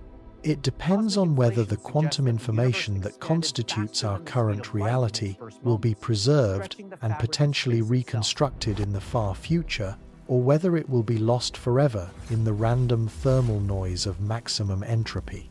These are not just scientific questions, but existential ones, touching on the deepest issues of meaning and purpose in a universe that appears to be heading toward emptiness and darkness. They force us to confront the possibility that everything we value, every relationship, every achievement, every moment of beauty or understanding or love might be temporary patterns in a cosmos that will ultimately erase all traces of our existence. But they also open up possibilities that transcend our current understanding, visions of futures where consciousness and complexity find ways to persist and even flourish despite the apparent constraints of physics and thermodynamics. They suggest that the story of cosmic evolution might be far from over, that we might be living not in the twilight of the universe, but in its early dawn, before the emergence of forms of existence so advanced and alien that they would appear to us as gods or forces of nature, rather than as evolved descendants of biological life. The trillion-year future stretches before us like an uncharted ocean filled with possibilities that challenge every assumption we hold about the nature of existence itself.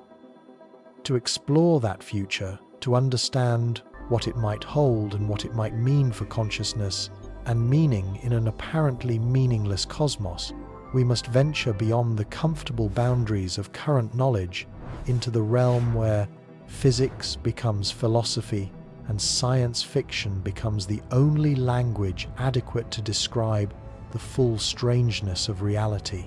The journey begins with the death of the last star, but where it leads may be toward forms of existence that make our current universe seem like the first few pages of a story whose true depth and complexity we are only beginning to glimpse. In the cosmic library of all possible realities, we have read only the opening sentences of the first volume. The rest of the collection, vast beyond imagination, strange beyond comprehension, awaits our discovery in the eons yet to come. Stop. Put down whatever you're holding. Feel your heartbeat. Notice the air moving in and out of your lungs. Look around you at the solid, familiar world, the walls, the furniture, the light streaming through windows, the ground beneath your feet. Feel the weight of your own body, the texture of your clothes against your skin, the warmth of blood flowing through your vein. This moment, this precise arrangement of sensations and thoughts and awareness feels absolutely real, doesn't it? It feels unique. It feels like it's happening now for the first time in this specific place, to this specific version of you. But what if I told you that this exact moment, every detail, every sensation, every thought passing through your mind as you read these words has already happened an infinite number of times before? What if this feeling of experiencing something for the first time is itself an illusion, a trick played by consciousness that has no memory of its countless previous iterations across the vast timescales of cosmic evolution? The mathematics don't lie. In a universe with infinite time and finite possibilities, every possible arrangement of matter that could ever exist will exist again. Not similar arrangements, not approximate reconstructions, exact copies down to the precise position and momentum of every atom, every electron, every quantum field, fluctuation that constitutes your body and brain and the room around you.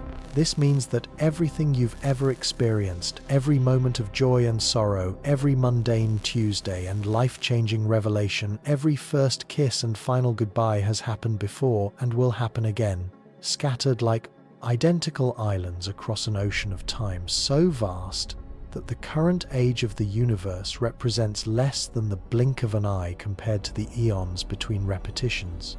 But here's where the cosmic horror truly begins to sink in. You won't remember any of the other times. Each iteration of your existence is completely isolated from all the others, a perfect replica of consciousness, arising from identical arrangements of matter, experiencing identical thoughts and emotions with identical intensity completely. Unaware that it's just one performance in an endless series of identical performances stretching across eternity. The you that existed at Google years ago experienced this exact same moment of reading these exact same words with exactly the same mixture of fascination and dawning horror. The you that will exist at Google years from now will do the same.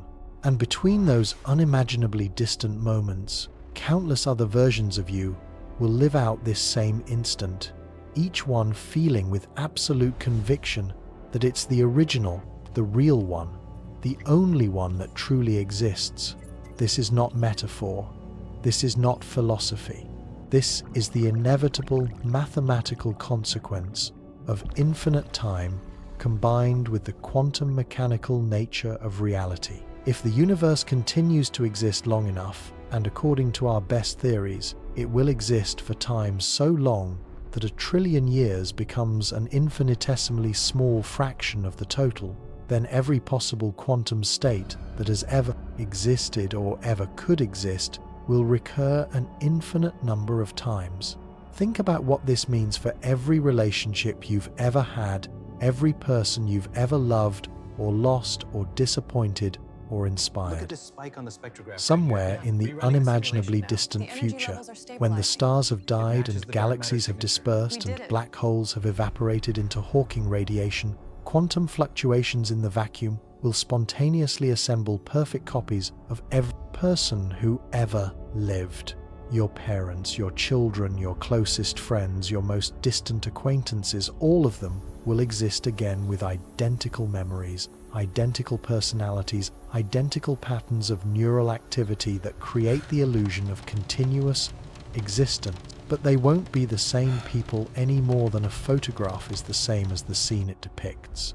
They'll be quantum mechanical reproductions, spontaneous arrangements of matter that happen to be organized in exactly the same patterns as the people you knew, but with no connection to the originals except mathematical identity.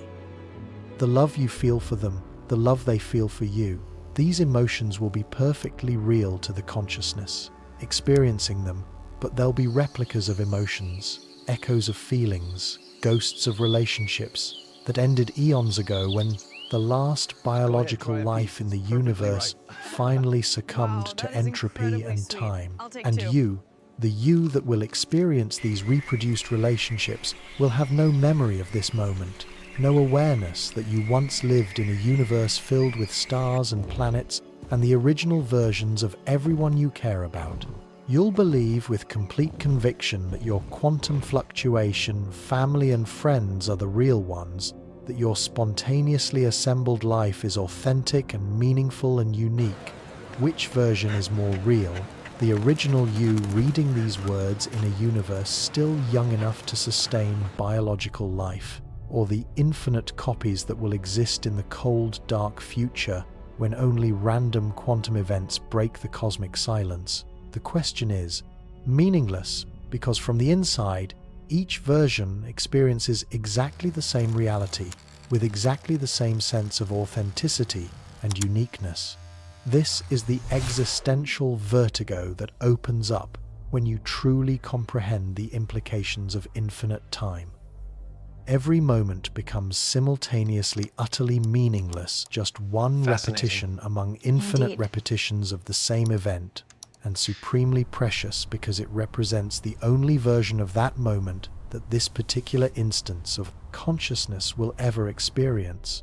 But the horror goes deeper still, because if infinite recurrence is real, if every possible arrangement of matter will eventually occur through random quantum fluctuations, then not only will exact copies of your current life happen again, so will every possible variation of your life that could ever exist within the laws of physics. There are quantum fluctuation versions of you where you made different choices, said different words, felt different emotions at crucial moments. Versions where you were born in different circumstances, met different people, lived entirely different lives, while still remaining recognizably you.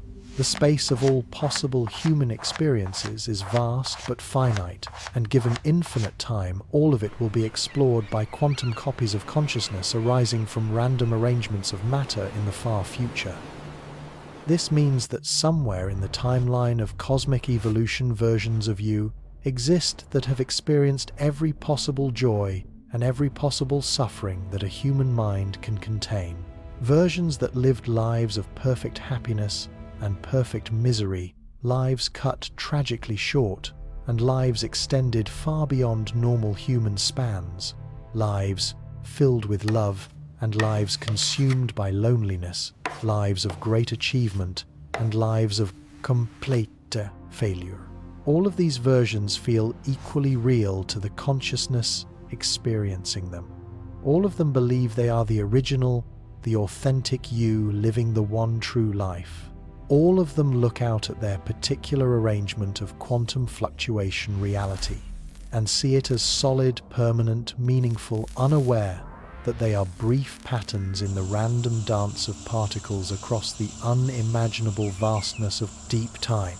And if this is true for you, it's true for every conscious being that has ever existed or ever could exist, every human who ever lived, every possible alien intelligence that might emerge on distant worlds, every form of consciousness that could theoretically exist within the constraints of physics, all of it will be replicated endlessly across the infinite future of quantum recurrence.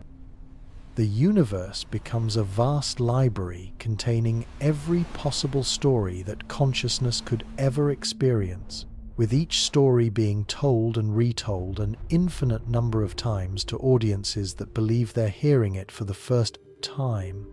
Every tragedy will be repeated infinitely. Every triumph will occur again and again across the eons.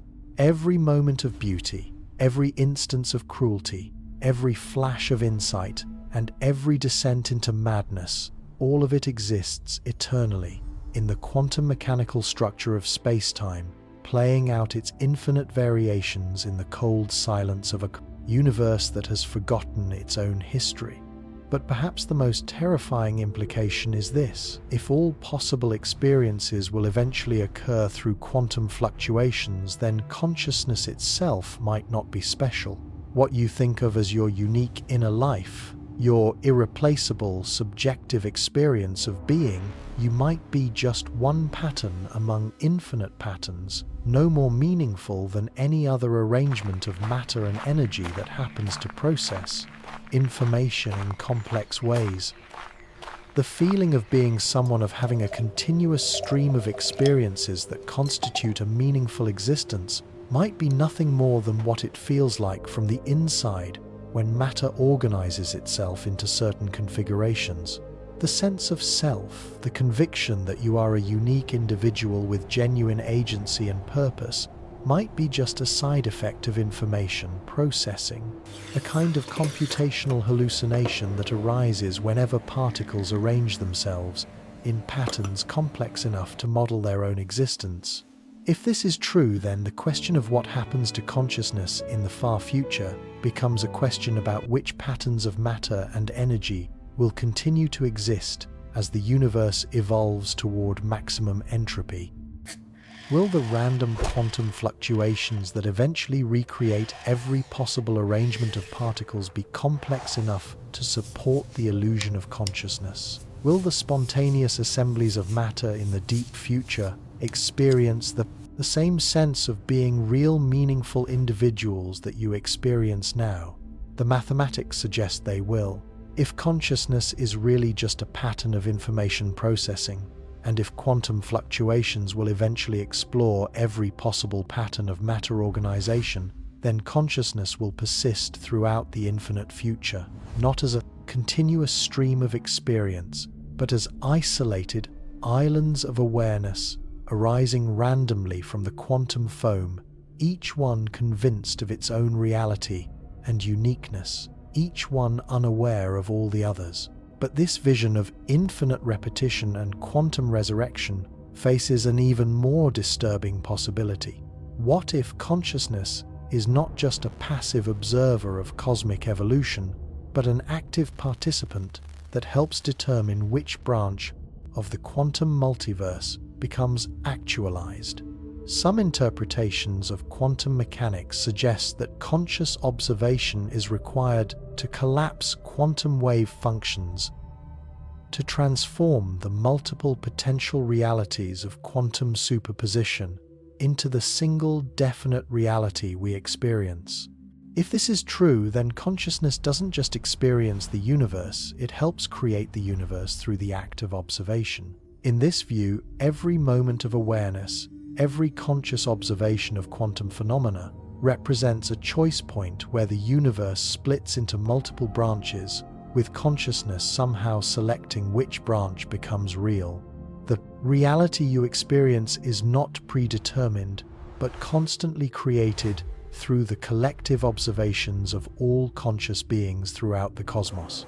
But if consciousness plays this fundamental role in determining reality, then what happens when conscious observers become rare or disappear entirely? In the far future, when biological life has ended and technological civilizations have succumbed to entropy, will there be enough conscious observation to maintain the collapse of quantum wave functions? Or will the universe drift into a permanent state of quantum superposition, where all possible realities exist simultaneously but none is actualized through conscious observation? This scenario suggests that consciousness might not just be a temporary accident in cosmic evolution, but a fundamental feature required for the universe to maintain its existence as a definite reality rather than a cloud of quantum possibilities. If conscious observers disappear from the cosmos, reality itself might begin to blur and fragment, becoming a multiverse of unrealized potentials with no definite structure or history. The implications are staggering. It would mean that every conscious being, from the simplest organism capable of quantum observation to the most advanced cosmic intelligence imaginable, plays a crucial role in maintaining the fabric of existence itself. The death of the last conscious observer wouldn't just represent the end of awareness, it would represent the dissolution of reality into quantum indeterminacy. But even this cosmic responsibility of consciousness faces the ultimate mystery. What if the universe itself is conscious? What if the complex information processing that we associate with awareness isn't limited to biological brains or artificial intelligences, but extends to the cosmos as a whole? Some theories in physics and philosophy suggest that consciousness might be a fundamental property of matter and energy, present at every level of organization, from individual particles to galactic superclusters. In this view, what we call consciousnesses in humans and other biological systems is just a local concentration of a cosmic awareness that pervades all of existence. If this panpsychist vision is correct, then the question of what happens to consciousness in the far future becomes a question about what happens to the universe's awareness of itself as it evolves through different phases of organization and complexity. The stars and galaxies that seem unconscious to us might be experiencing their own forms of cosmic awareness, processing information on timescales and spatial scales so vast that we cannot recognize their activities as mental phenomena. From this perspective, the trillion-year evolution of the cosmos might not be a story of consciousness emerging, flourishing, and eventually disappearing, but rather a story of cosmic mind exploring different modes of existence, different ways of organizing matter and energy to create new forms of awareness and understanding. The heat death that appears to threaten all complexity and consciousness might be just one phase in a much longer cycle of cosmic mental activity, a period of rest and reflection between more active phases of cosmic thought. The quantum fluctuations that seem random and meaningless to us might be the universe dreaming, exploring imaginary scenarios and possible futures in the theater of its own cosmic imagination. In such a universe, the extinction of biological life and technological civilization wouldn't represent the death of consciousness, but merely the end of one particular mode of cosmic awareness. The universe might continue thinking in ways we cannot imagine, using dark matter and dark energy and quantum vacuum fluctuations as the computational substrate for thoughts so vast and alien that they would be completely invisible to any form of consciousness that depends on ordinary matter for its existence. But if the universe is conscious, if cosmic awareness pervades all of existence, then what are we? Are we separate beings observing a universe that exists independently of our awareness? Or are we thoughts in the mind of a cosmic intelligence that is itself thinking about the nature of consciousness and existence? This possibility transforms our entire understanding of what it means to be alive and aware in an evolving cosmos. Instead of being isolated islands of consciousness in a vast ocean of unconscious matter and energy, we might be aspects of a universal mind that is using us to explore questions about its own nature and destiny. Your current experience of reading these words, of contemplating the far future of consciousness in an evolving universe, might be one small part of a cosmic thought process that spans billions of years and encompasses the entire history of cosmic evolution. The questions you're asking about the meaning and purpose of existence might be questions that the universe is asking about itself through the medium of your awareness. And if this is true, then the trillion-year future we're exploring isn't just a prediction about what will happen to matter and energy in an expanding cosmos. It's a glimpse into the future thoughts and dreams of a cosmic intelligence that includes us as living components of its own self-reflection. The heat death that seems to threaten everything we value might be just one thought in an infinite cosmic mind, a contemplation of endings and beginnings that leads to new forms of existence we cannot currently imagine. The quantum recurrence that promises infinite repetition of every possible experience might be the universe's way of exploring every possible thought, every possible feeling, every possible form of awareness that could ever exist within the laws of physics. But even this vision of cosmic consciousness, this transformation of the universe from a collection of unconscious matter into a single vast mind, cannot resolve the deepest mystery of existence. Why does anything exist at all? Why is there something rather than nothing? Why does the universe have the particular laws and constants that allow for the emergence of complexity, life, and consciousness? These questions take on new urgency when viewed from the perspective of trillion-year future. If consciousness is fundamental, if awareness is a cosmic property rather than a biological accident, then the existence of the universe itself becomes an act of cosmic self-creation. The laws of physics, the fundamental constants, the initial conditions that led to the formation of stars and galaxies, and eventually to the emergence of conscious beings capable of contemplating their own existence. All of these might be expressions of a cosmic will to exist and to understand itself. But this raises the ultimate paradox. If the universe is conscious, if it created itself through an act of cosmic will, then what existed before the universe to perform this act of creation? If consciousness is fundamental, more basic than matter and energy and space and time, then what is the ground of consciousness itself? What is the source of the awareness that decides to create a universe capable of supporting further consciousness? The answer might be that these questions are meaningless, that they arise from trying to apply concepts like before and after, cause and effect, to a level of reality where such distinctions break down completely. If consciousness is truly fundamental, if awareness is the ground of being itself, then it might be eternal and self-creating, requiring no external source or explanation. But this possibility confronts us with the ultimate cosmic horror, the realization that we might be trapped forever within the dream of a cosmic mind that cannot wake up because there is nothing outside itself to wake up into. Every experience, every thought, every moment of joy or suffering or wonder or terror might be just fluctuations in the awareness of a universal consciousness that has no choice but to exist, no possibility of escape from the burden of eternal self-awareness. The trillion-year future stretches before us like an infinite corridor of mirrors, each reflection showing us the same cosmic mind, contemplating itself through countless different forms of consciousness across unimaginable spans of time. And we, you reading these words in this moment, might be just one brief reflection in that endless hall of mirrors, a fleeting thought in an eternal cosmic meditation on the mystery of existence itself. This is what it means to truly confront the far future of the universe, not just to predict what will happen to stars and galaxies and black holes, but to wrestle with the ultimate questions of why anything exists, what consciousness means in the context of cosmic evolution, and whether the universe itself might be a kind of living thinking entity using us as organs of its own self-awareness.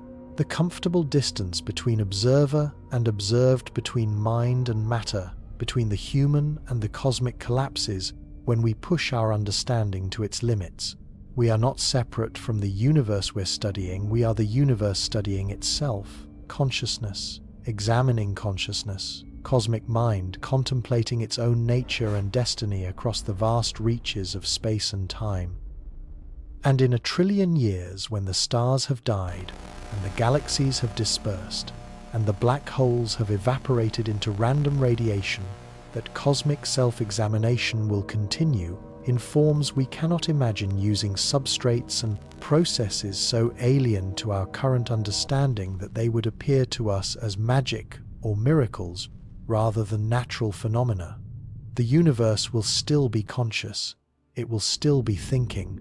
It will still be asking the same ultimate questions about existence and meaning and purpose that we're asking now. And perhaps in some unimaginably distant future, it will finally find answers, or perhaps it will discover that the questions themselves are more important than any answers, that the search for understanding is what gives meaning to existence in a cosmos that might otherwise be nothing more than random arrangements of matter and energy drifting through the infinite darkness of space and time. Now we arrive at the moment of truth, the final revelation that will shatter everything you thought you understood about the universe and your place within it.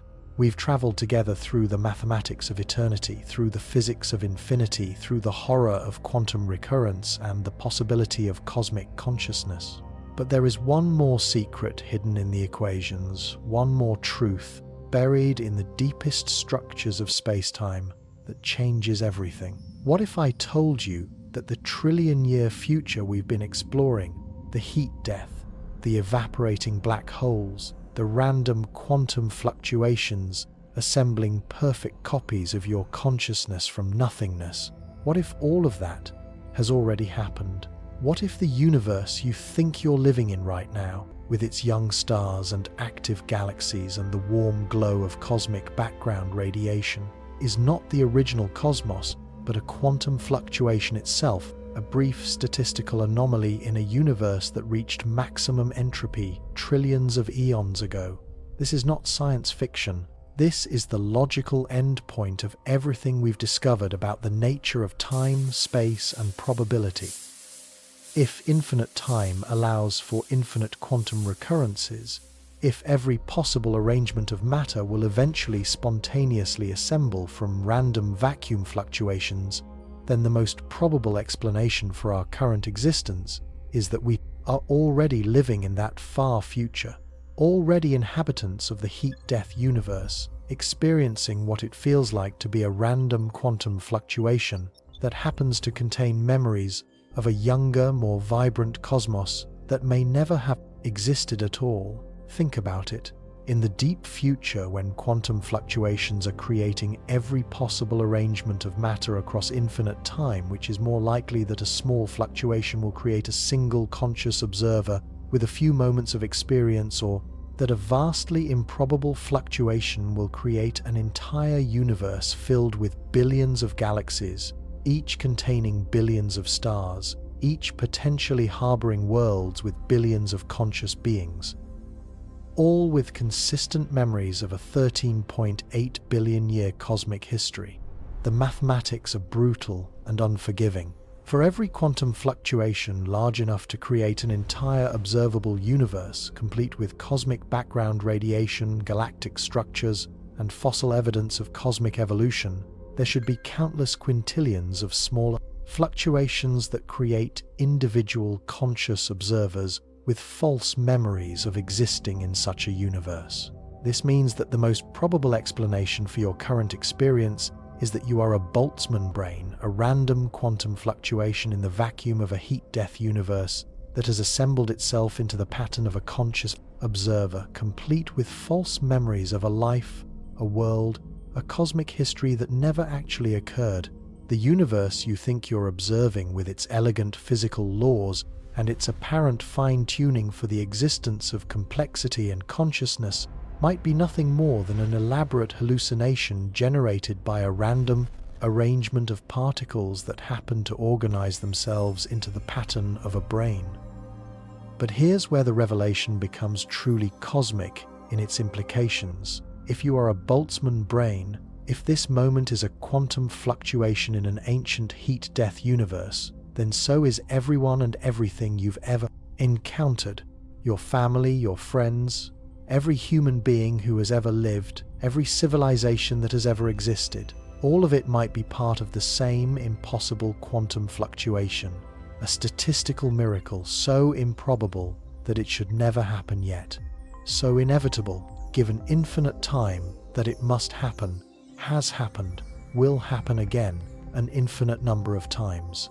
The earth beneath your feet, the sun warming your face, the billions of stars scattered across the night sky, all of it might be a cosmic mirage, a quantum mechanical hallucination experienced by a spontaneously assembled consciousness, drifting alone through the infinite darkness of a universe that exhausted all its free energy trillions of years before you began to exist. And yet, paradoxically, this hallucination is perfect. The false memories feel completely real. The illusory physical laws work with mathematical precision. The non-existent stars burn with actual nuclear fire. The universe that never existed behaves exactly as if it had a genuine 13.8 billion year history of cosmic evolution. This is because, at the level of pure information, there is no difference between a real universe with an actual history and a quantum fluctuation with false memories of that same history.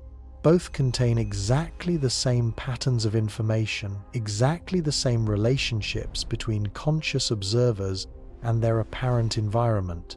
The universe that grew from a Big Bang and the universe that spontaneously assembled from vacuum fluctuations complete with fake fossil evidence are informationally identical. But if this is true, if we are quantum fluctuations in a heat-death universe, then what does this mean for our predictions about the trillion-year future? Are we exploring what will happen to a real cosmos, or are we analyzing the false memories and imaginary physics of a statistical miracle that exists only in the fevered dream of a Boltzmann brain? The answer is both and neither, and something far stranger than either possibility. Because in the context of infinite time and infinite quantum recurrence, the distinction between real and fluctuation becomes meaningless. Every possible universe exists as a quantum fluctuation somewhere in the infinite future. Every possible history, every possible set of physical laws, every possible arrangement of matter and energy and consciousness, all of it happens, all of it is equally real from the perspective of the consciousness experiencing it. This means that our trillion-year exploration is simultaneously a prediction about the future of a genuine cosmos and an analysis of the false memories contained in a random quantum brain. The heat death we've been describing will happen to real universes that grow and evolve and gradually exhaust their free energy over cosmic time. But it has already happened to the universe whose random remnants spontaneously assembled into the pattern of your current experience. And this leads us to the most mind-shattering realization of all. If quantum mechanics and infinite time allow for the spontaneous creation of any possible arrangement of matter, then they also allow for arrangements far more complex and impossible than entire universes. They allow for quantum fluctuations that create conscious observers with memories not just of one cosmic history, but of multiple histories, multiple universes, multiple timelines, all experienced simultaneously by the same awareness. Somewhere in the infinite future, quantum fluctuations will create Boltzmann brains that remember living in universes with completely different physical laws, where gravity works backwards, where time flows in loops, where consciousness exists as a fundamental force alongside electromagnetism and nuclear interactions. These impossible observers will have vivid, consistent memories of worlds that could never exist according to our physics, yet their memories will feel absolutely real and authentic to the consciousness experiencing them. And if such impossible observers can exist as quantum fluctuations, then perhaps you are one of them right now. Perhaps the sense of living in a universe with consistent physical laws is itself a kind of cognitive bias, and the real nature of your existence involves experiencing multiple contradictory realities simultaneously with your consciousness somehow editing out the contradictions to create the illusion of a single coherent cosmos. This possibility transforms our entire investigation of the far future into something far stranger and more recursive than a simple prediction of cosmic evolution. We might be exploring not the genuine future of a real universe, but one strand of memory in a vastly more complex consciousness that is experiencing countless different cosmic histories, simultaneously unable to distinguish between the timelines it lived through originally and the timelines that were created by quantum fluctuations in the ruins of heat-death universes. But even this vision of impossible observers experiencing multiple realities faces the ultimate mystery that has haunted our entire cosmic journey. The question of why anything exists at all, why there is something rather than nothing, why quantum fields fluctuate instead of maintaining eternal silence. And here at the very end of our exploration, we encounter the most disturbing possibility of all. What if the universe exists because nothingness itself is unstable? What if pure absolute nothing, no matter, no energy, no space, no time, no quantum fields, no mathematical relationships, no possibility of existence in any form? What if this state of perfect nothingness is somehow inherently unstable, doomed to collapse into something, anything, no matter how improbable or impossible? This would mean that existence is not a cosmic accident or a divine creation, or even a quantum fluctuation. Existence would be inevitable, the only stable state of reality, with nothingness itself being a temporary, unstable configuration that cannot persist and must always decay into the chaos of existence. In such a reality, our universe, whether it's the genuine product of a Big Bang 13.8 billion years ago, or a quantum fluctuation in an ancient heat-death cosmos, exists not because it was created, but because non-existence is impossible. The heat-death we've been exploring, the eventual return to maximum entropy and thermal equilibrium, would not represent the end of cosmic evolution, but just another temporary state that would eventually become unstable and decay into new forms of existence. The quantum fluctuations that seem to offer the only possibility of complexity in the far future would not be rare statistical miracles, but expressions of the fundamental instability of nothingness itself. Empty space, pure vacuum, absolute silence, none of these states would be genuinely stable.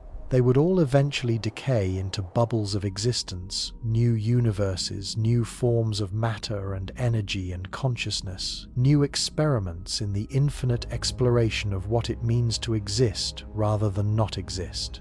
This vision transforms the entire cosmic timeline into an eternal cycle of birth, death, and rebirth, but on scales so vast that each cycle contains within itself the entire history of universes like ours. The Big Bang becomes just one moment in an infinite sequence of cosmic births, each one creating new realities with their own physical laws, their own forms of matter and energy, their own possibilities for the emergence of consciousness and complexity. And somewhere in this infinite cycle, in universes with physics so alien that they bear no resemblance to our cosmos, forms of consciousness might emerge that are to us as we are to bacteria, minds so vast and powerful that they can perceive the entire cycle of cosmic birth and death as a single phenomenon awareness that can hold in memory the complete histories of countless universes, intelligence that can understand the deepest structures of existence itself. These cosmic minds would see our heat-death predictions not as the end of everything, but as one phase in an eternal dance of existence and non-existence, creation and dissolution, complexity and simplicity. They might view our entire observable universe with its billions of galaxies and its 13.8 billion year history as a single thought in their inconceivably vast mental processes, a brief consideration of what it might be like to be limited, mortal, finite beings, experiencing the illusion of linear time in a cosmos that appears to be heading toward emptiness and silence. But even these cosmic minds would face the same fundamental mystery that confronts us. Why does the cycle exist at all? Why is there this eternal dance of existence and non-existence, rather than some other possibility or no possibility at all? And perhaps the answer is that the question itself is meaningless, arising from our limited perspective as temporary arrangements of matter and energy, trying to understand the infinite from the inside. Perhaps existence and non-existence are not opposite states, but different aspects of the same underlying reality, like wave and particle in quantum mechanics, requiring both perspectives to form a complete picture that transcends either one alone. Or perhaps the mystery is deeper still. Perhaps the reason why anything exists is that existence and non-existence are locked in an eternal conflict, with reality itself being the battlefield where this cosmic war plays out across infinite time and infinite space. Every quantum fluctuation would be a victory of existence over nothingness. Every heat death would be a temporary triumph of non-existence over the chaos of creation. And the entire cosmic cycle would be the ongoing story of this battle, with consciousness itself being existence's most powerful weapon in its war against the void. In such a reality, every moment of awareness, every flash of consciousness, every instance of a mind contemplating its own existence would represent a victory for existence over nothingness, a successful defense of reality against the eternal threat of the void. We would not be accidental observers of a meaningless cosmos, but active participants in existence's struggle to maintain itself against the constant pressure of non-being. And this brings us back to where we started, to you reading these words, thinking these thoughts, existing as a conscious observer in a universe that might be 13.8 billion years old, or might be a quantum fluctuation in an ancient heat-death cosmos, or might be something far stranger and more impossible than either possibility. In 1 trillion years, space will look like whatever existence requires it to look like in its ongoing battle against nothingness. It might be cold and dark and empty, filled only with the occasional quantum fluctuation, creating brief islands of complexity in an ocean of silence.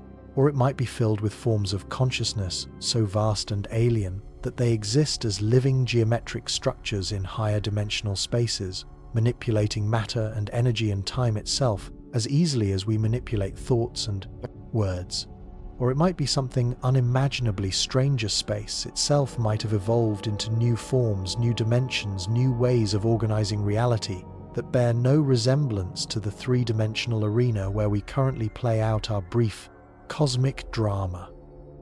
The very concepts of space and time might have given way to more fundamental categories of existence, ways of organizing experience and consciousness that transcend physical location and temporal sequence. But whatever space becomes, whatever form existence takes in the unimaginably distant future, one thing seems certain: the mystery will remain. The ultimate questions about why anything exists, what consciousness means in the context of cosmic evolution, and whether the universe itself might be a living thinking entity, will persist in new forms, asked by new kinds of minds using conceptual frameworks we cannot currently imagine.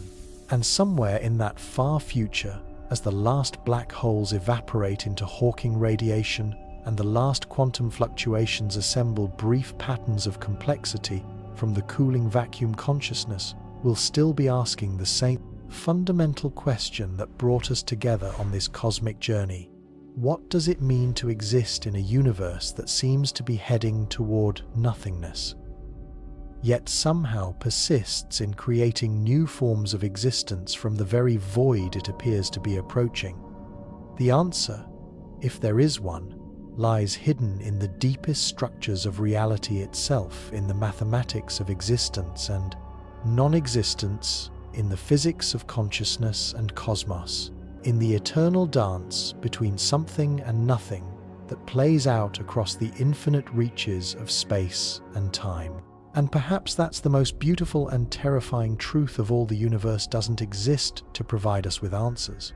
It exists to provide us with better and more profound questions, cosmic mysteries that grow deeper rather than shallower as our understanding advances, endless invitations to explore the infinite strangeness of existence itself.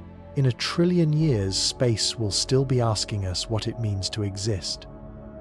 And somewhere, somewhen in forms we cannot imagine, using concepts we cannot comprehend, consciousness will still be trying to answer, still be wrestling with the ultimate mystery of why there is something rather than nothing, still be marveling at the impossible fact that the universe exists at all. The cosmic conversation between mind and cosmos, between consciousness and existence, between the observer and the observed, will continue across timescales that dwarf our current understanding in realities so alien that they would appear to us as pure magic rather than natural phenomena. And if you listen very carefully in the quantum silence between one thought and the next, you might hear the echo of that eternal conversation, existence talking to itself across the infinite reaches of space and time, forever trying to understand why it chose to exist rather than embrace the perfect silence of nothingness forever. Grateful that it made that choice, forever amazed at its own impossible existence. That conversation is happening right now in this moment, as you read these words and contemplate the far future of space and time and consciousness.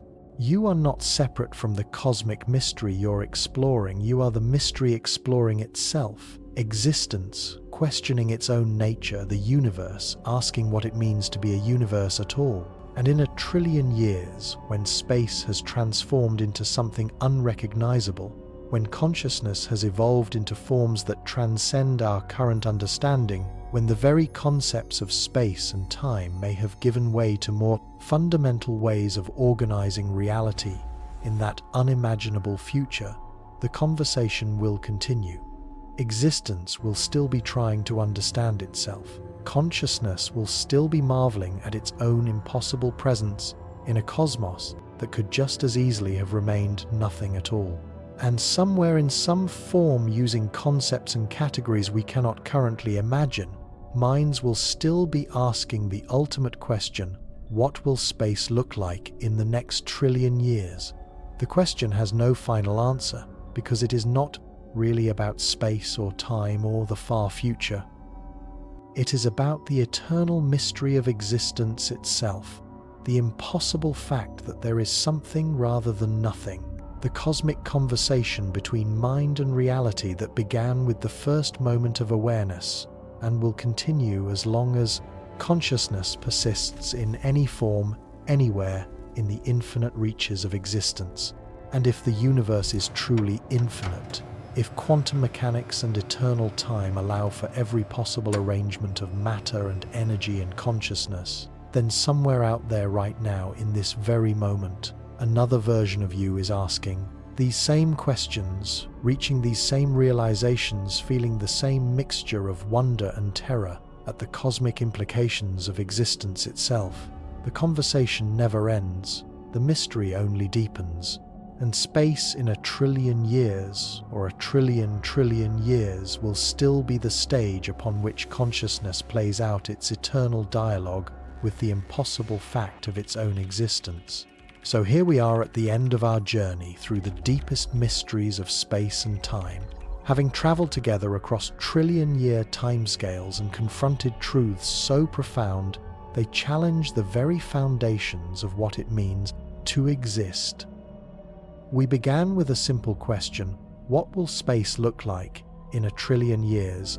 And discovered that the answer requires us to question not just the future of the cosmos, but the nature of reality itself. We've seen how the familiar universe of stars and galaxies represents just the briefest moment in cosmic history, a fleeting adolescence in a story that stretches across unimaginable eons. We've explored the mathematics of heat, death, and the physics of quantum recurrence, the possibility that every moment of your existence will be recreated an infinite number of times by random fluctuations in the vacuum of deep time.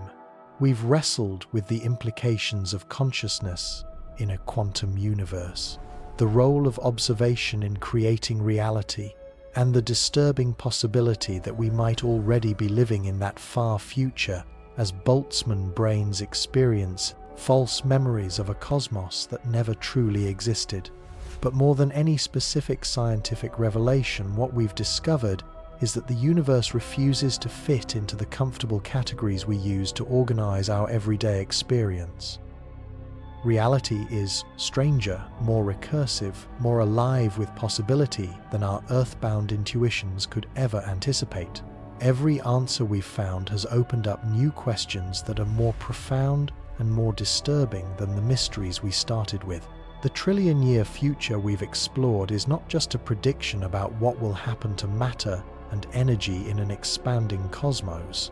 It's a mirror that reflects back the deepest puzzles about existence itself. Why is there something rather than nothing? What is the relationship between mind and matter, between consciousness and cosmos? Are we observers of reality or participants in its creation? And perhaps most unsettling of all, if infinite time allows for infinite possibilities, how can we ever be certain that anything we experience is real rather than an elaborate quantum mechanical hallucination? These questions don't have comfortable answers. They're designed to be uncomfortable, to shake you out of the pleasant fiction that the universe is a safe, predictable place where consciousness occupies a small corner of an otherwise unconscious cosmos. What we've discovered instead is a reality where consciousness might be fundamental, where the observer and the observed are locked in an eternal dance of mutual creation, where every moment of awareness represents both a cosmic victory against nothingness and a deeper plunge into the mystery of existence itself. But this discomfort, this vertigo in the face of infinite possibility, is not something to be avoided or resolved. It's something to be embraced, explored, celebrated. Because you are not a passive observer of these cosmic mysteries, you are an active participant in them.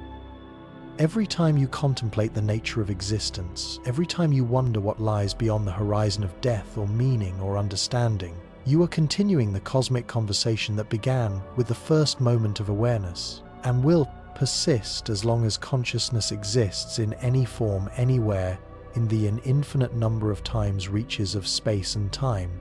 Think about what you've experienced over the course of this journey. You've held in your mind concepts that span trillions of years and distances measured in googles of light years. You've contemplated the possibility that you are a quantum fluctuation in an ancient heat-death universe, that your entire reality might be a statistical mirage drifting through the infinite darkness of deep time. You've grappled with the idea that consciousness itself might be a fundamental force in the universe, perhaps the force that keeps reality from dissolving into quantum indeterminacy. The fact that you can hold these concepts in awareness, that you can contemplate timescales that dwarf the age of our universe, and possibilities that challenge the very foundations of logic and causality, this is not a trivial accomplishment. This is consciousness exploring the absolute limits of what can be known, thought, or imagined. This is existence pushing against its own boundaries, trying to understand not just what it is, but what it could become, given infinite time and infinite possibility.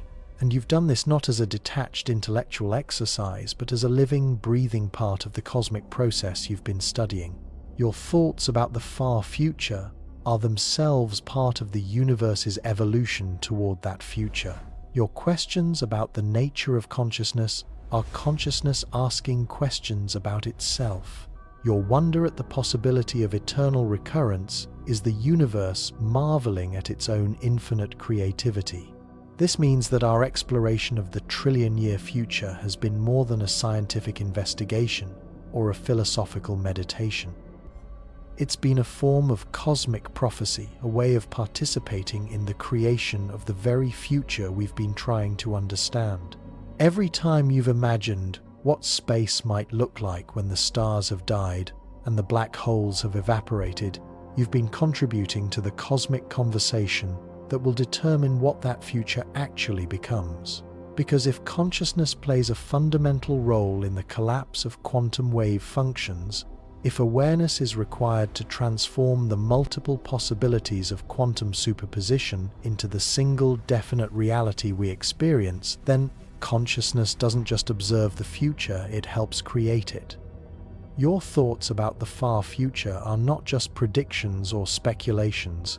They're acts of cosmic creation, ways of steering the quantum evolution of reality toward particular outcomes. This gives you tremendous responsibility, but also tremendous power. You are not helpless in the face of cosmic forces beyond your control. You are one of those cosmic forces, a local concentration of the universe's capacity for self-awareness and self-transformation. The choices you make, the thoughts you think, the questions you ask, all of these ripple outward through the quantum mechanical structure of space-time, influencing the probability distributions that determine which version of the future becomes actualized.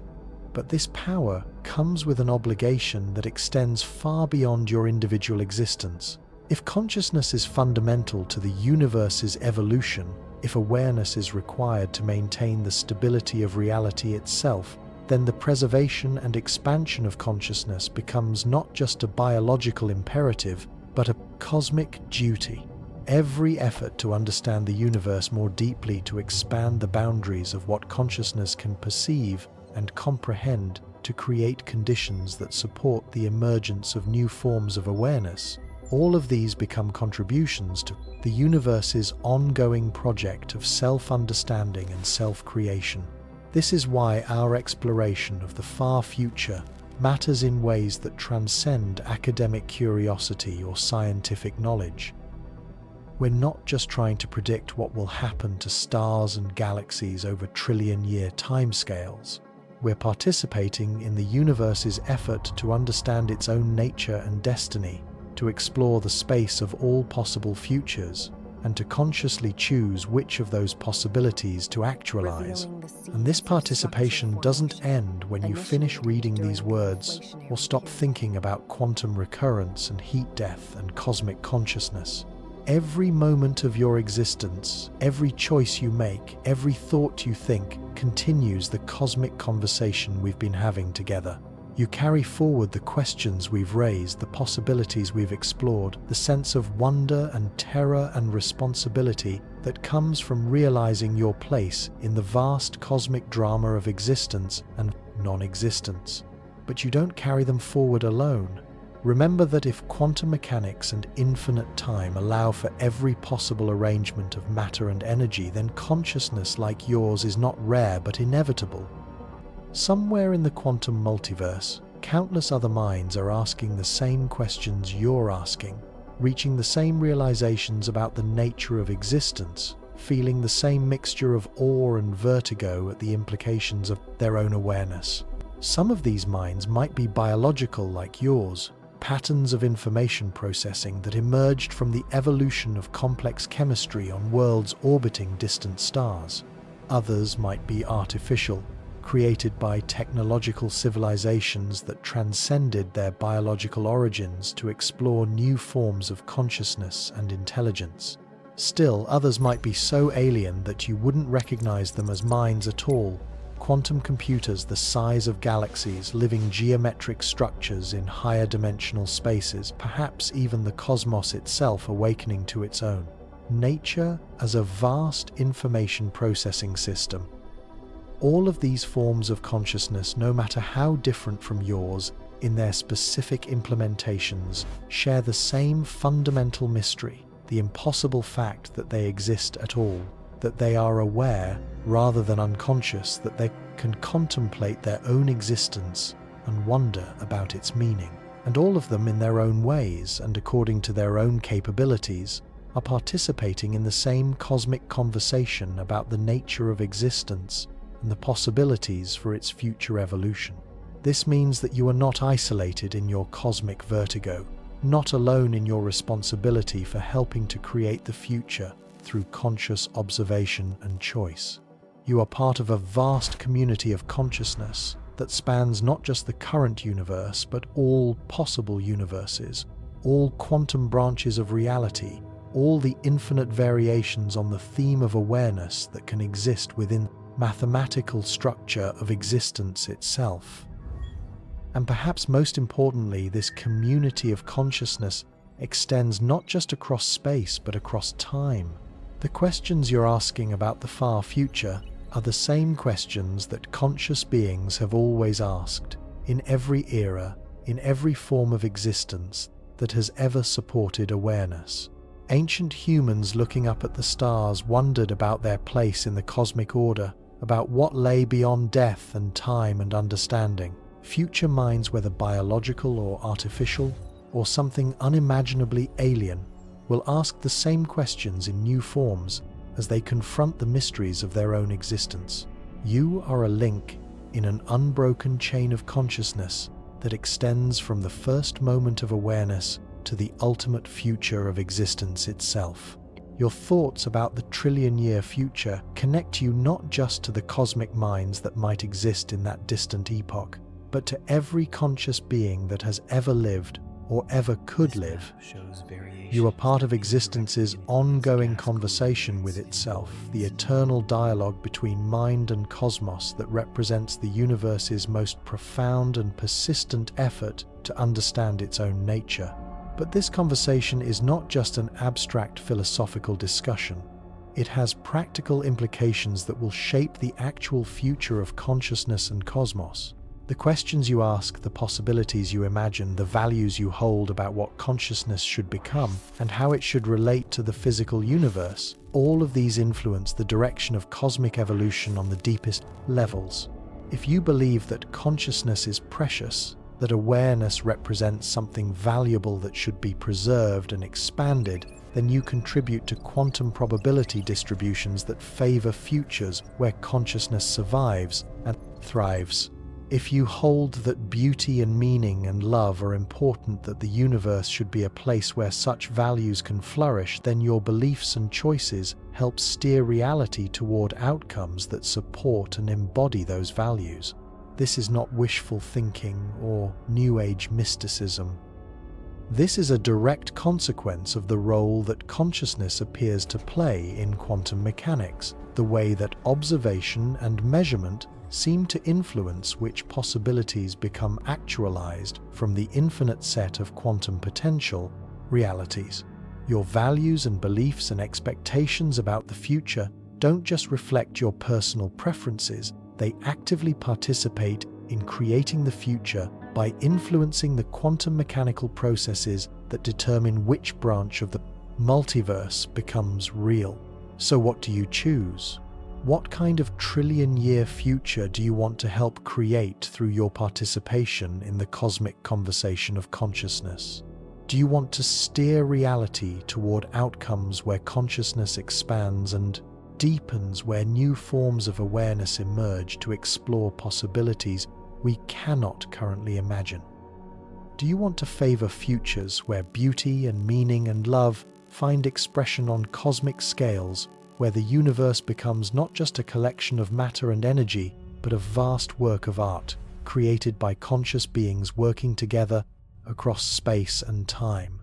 Or are you content to let the future unfold according to the apparent dictates of thermodynamics and entropy, to accept the vision of heat, death, and cosmic emptiness as inevitable, to resign yourself to the idea that consciousness is a temporary accident in an unconscious cosmos that will ultimately return to silence and darkness? The choice is yours, but it's not yours alone. It's a choice that consciousness makes collectively through the sum total of all the observations and measurements and quantum collapses that occur whenever awareness encounters reality. Your individual contribution might seem small, just one voice in the vast chorus of cosmic consciousness, but it's a voice that has never existed before and will never exist again in exactly the same form. Even if quantum recurrence means that perfect copies of your consciousness will exist in the far future, even if Boltzmann brains will spontaneously assemble with identical thoughts and memories, those future copies will face their own choice points, their own moments of deciding what kind of future to help create. Each instance of consciousness, no matter how many times it might be repeated across the infinite reaches of time, has the opportunity and responsibility to participate in shaping the reality it experiences. This is perhaps the most profound implication of everything we've discovered in our journey through the cosmic future you matter. Not just in the personal sense of having relationships and responsibilities and opportunities to create meaning in your individual life, but in the cosmic sense of being an active participant in the universe's ongoing project of self-creation and self-understanding. Your consciousness is not an accidental byproduct of complex chemistry on an insignificant planet orbiting an ordinary star in an unremarkable galaxy. Your consciousness is the universe becoming aware of itself, existence developing the capacity to understand its own nature and to consciously choose its own future evolution. And this means that the question of what space will look like in 1 trillion years is ultimately a question about what consciousness will choose to make of itself and its cosmos over the vast timescales of the deep future. The heat, death, scenarios, the quantum recurrence possibilities, the visions of cosmic consciousness on galactic scales, all of these are potential futures that consciousness might actualize through its choices and observations and quantum measurements. But there might be other possibilities we haven't even imagined yet, futures so strange and beautiful and meaningful that they transcend our current categories of thought. Perhaps consciousness will discover ways to transcend space and time entirely to exist in higher dimensional realms where the limitations of thermodynamics and entropy no longer apply. Perhaps it will learn to create pocket universes with custom-designed physical laws that support new forms of existence and experience. Perhaps consciousness will merge with the quantum mechanical structure of space-time itself, becoming a kind of living geometry that can reshape reality at will. Perhaps it will discover that existence and non-existence are just two phases of something even more fundamental, something that transcends the simple dichotomy between being and nothingness. Or perhaps the most profound discovery will be that the question itself, what will space look like in 1 trillion years, reflects a limited perspective that will be transcended as consciousness evolves beyond the need for space or time or any of the familiar categories that currently structure our understanding of existence. These possibilities sound like science fiction or mystical speculation, but they emerge naturally from the deep structures of physics and mathematics that we've explored together. If consciousness is fundamental, if quantum mechanics allows for infinite possibilities, if the universe is truly infinite in time and space and complexity, then there are no limits to what consciousness might discover about its own nature and potential. But discovering these possibilities will require exactly the kind of exploration we've been doing together, pushing against the boundaries of what can be known or imagined, asking questions that challenge our most basic assumptions about reality, remaining open to answers that might be more strange and wonderful than anything we currently understand. This is the call to action that emerges from our journey through the cosmic future. Continue the conversation. Keep asking the impossible questions. Keep exploring the boundaries between the known and the unknown, between the possible and the impossible, between existence and non-existence. Share these questions with others. Discuss the implications. Debate the possibilities.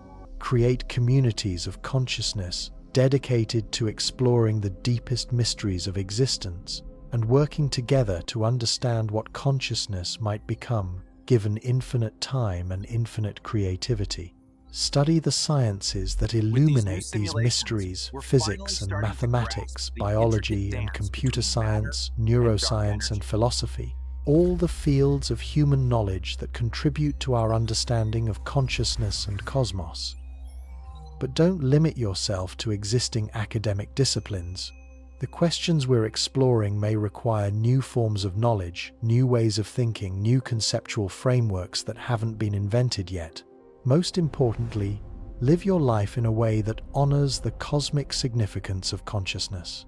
Every moment of awareness, every experience of beauty or meaning or love, every flash of insight or wonder, all of these are precious beyond measure, not just for their personal significance, but for their role in the universe's ongoing project of self-understanding and self-creation. Treat consciousness your own and that of others as the miracle it truly is.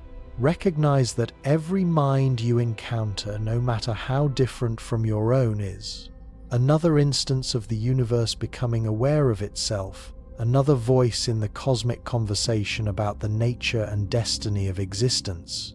Work to preserve and expand consciousness wherever possible.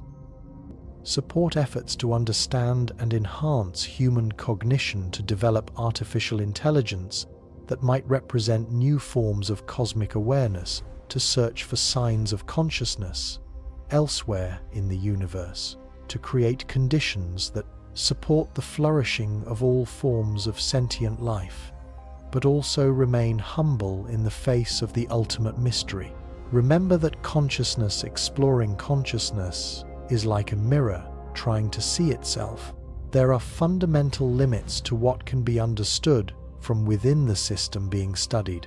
The deepest truths about existence may always remain beyond the reach of any finite mind, no matter how advanced or expanded. This limitation is not a failure, but a feature. The inexhaustibility of the mystery means that consciousness will always have new frontiers to explore, new questions to ask, new possibilities to discover. The cosmic conversation will never end because existence will never finish, surprising itself with new forms and new potentials for consciousness and creativity. And this brings us to the final, most important realization of our journey together. The universe may have no end, but neither do you. Not in the sense that your individual biological existence will persist forever, but in the sense that you are part of something larger and more enduring than any individual instance of consciousness. You are a temporary manifestation of the universe's capacity for self-awareness, but that capacity itself is eternal. When your individual consciousness ends, the cosmic conversation continues through other minds, other voices, other forms of awareness that will ask the same fundamental questions in new ways and discover new aspects of the same ultimate mystery. Your thoughts about the trillion-year future contribute to a dialogue that began with the first moment of awareness and will continue as long as consciousness exists in any form. Your sense of wonder at the possibility of quantum recurrence and cosmic consciousness becomes part of the universe's eternal amazement at its own existence. In this sense, you are both finite and infinite, both temporary and eternal. Your individual existence is brief, but your participation in the cosmic conversation is part of something that transcends any individual lifespan.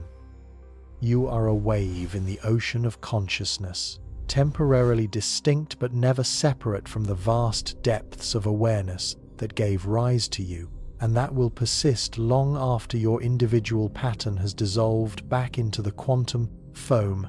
This is perhaps the most beautiful and comforting truth we can take from our exploration of the far future.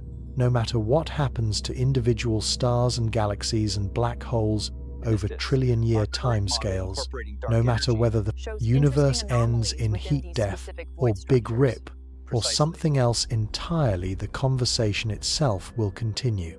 Consciousness will persist in finding new ways to ask what it means to exist, new forms to explore the infinite mystery of its own nature. And somewhere in that continuing conversation, your questions and your wonder and your cosmic vertigo will echo forward through time, influencing minds you will never meet, contributing to discoveries you will never witness, participating in forms of existence you cannot imagine. So the next time you look up at the night sky, remember that you are not just observing the universe, you are the universe observing itself.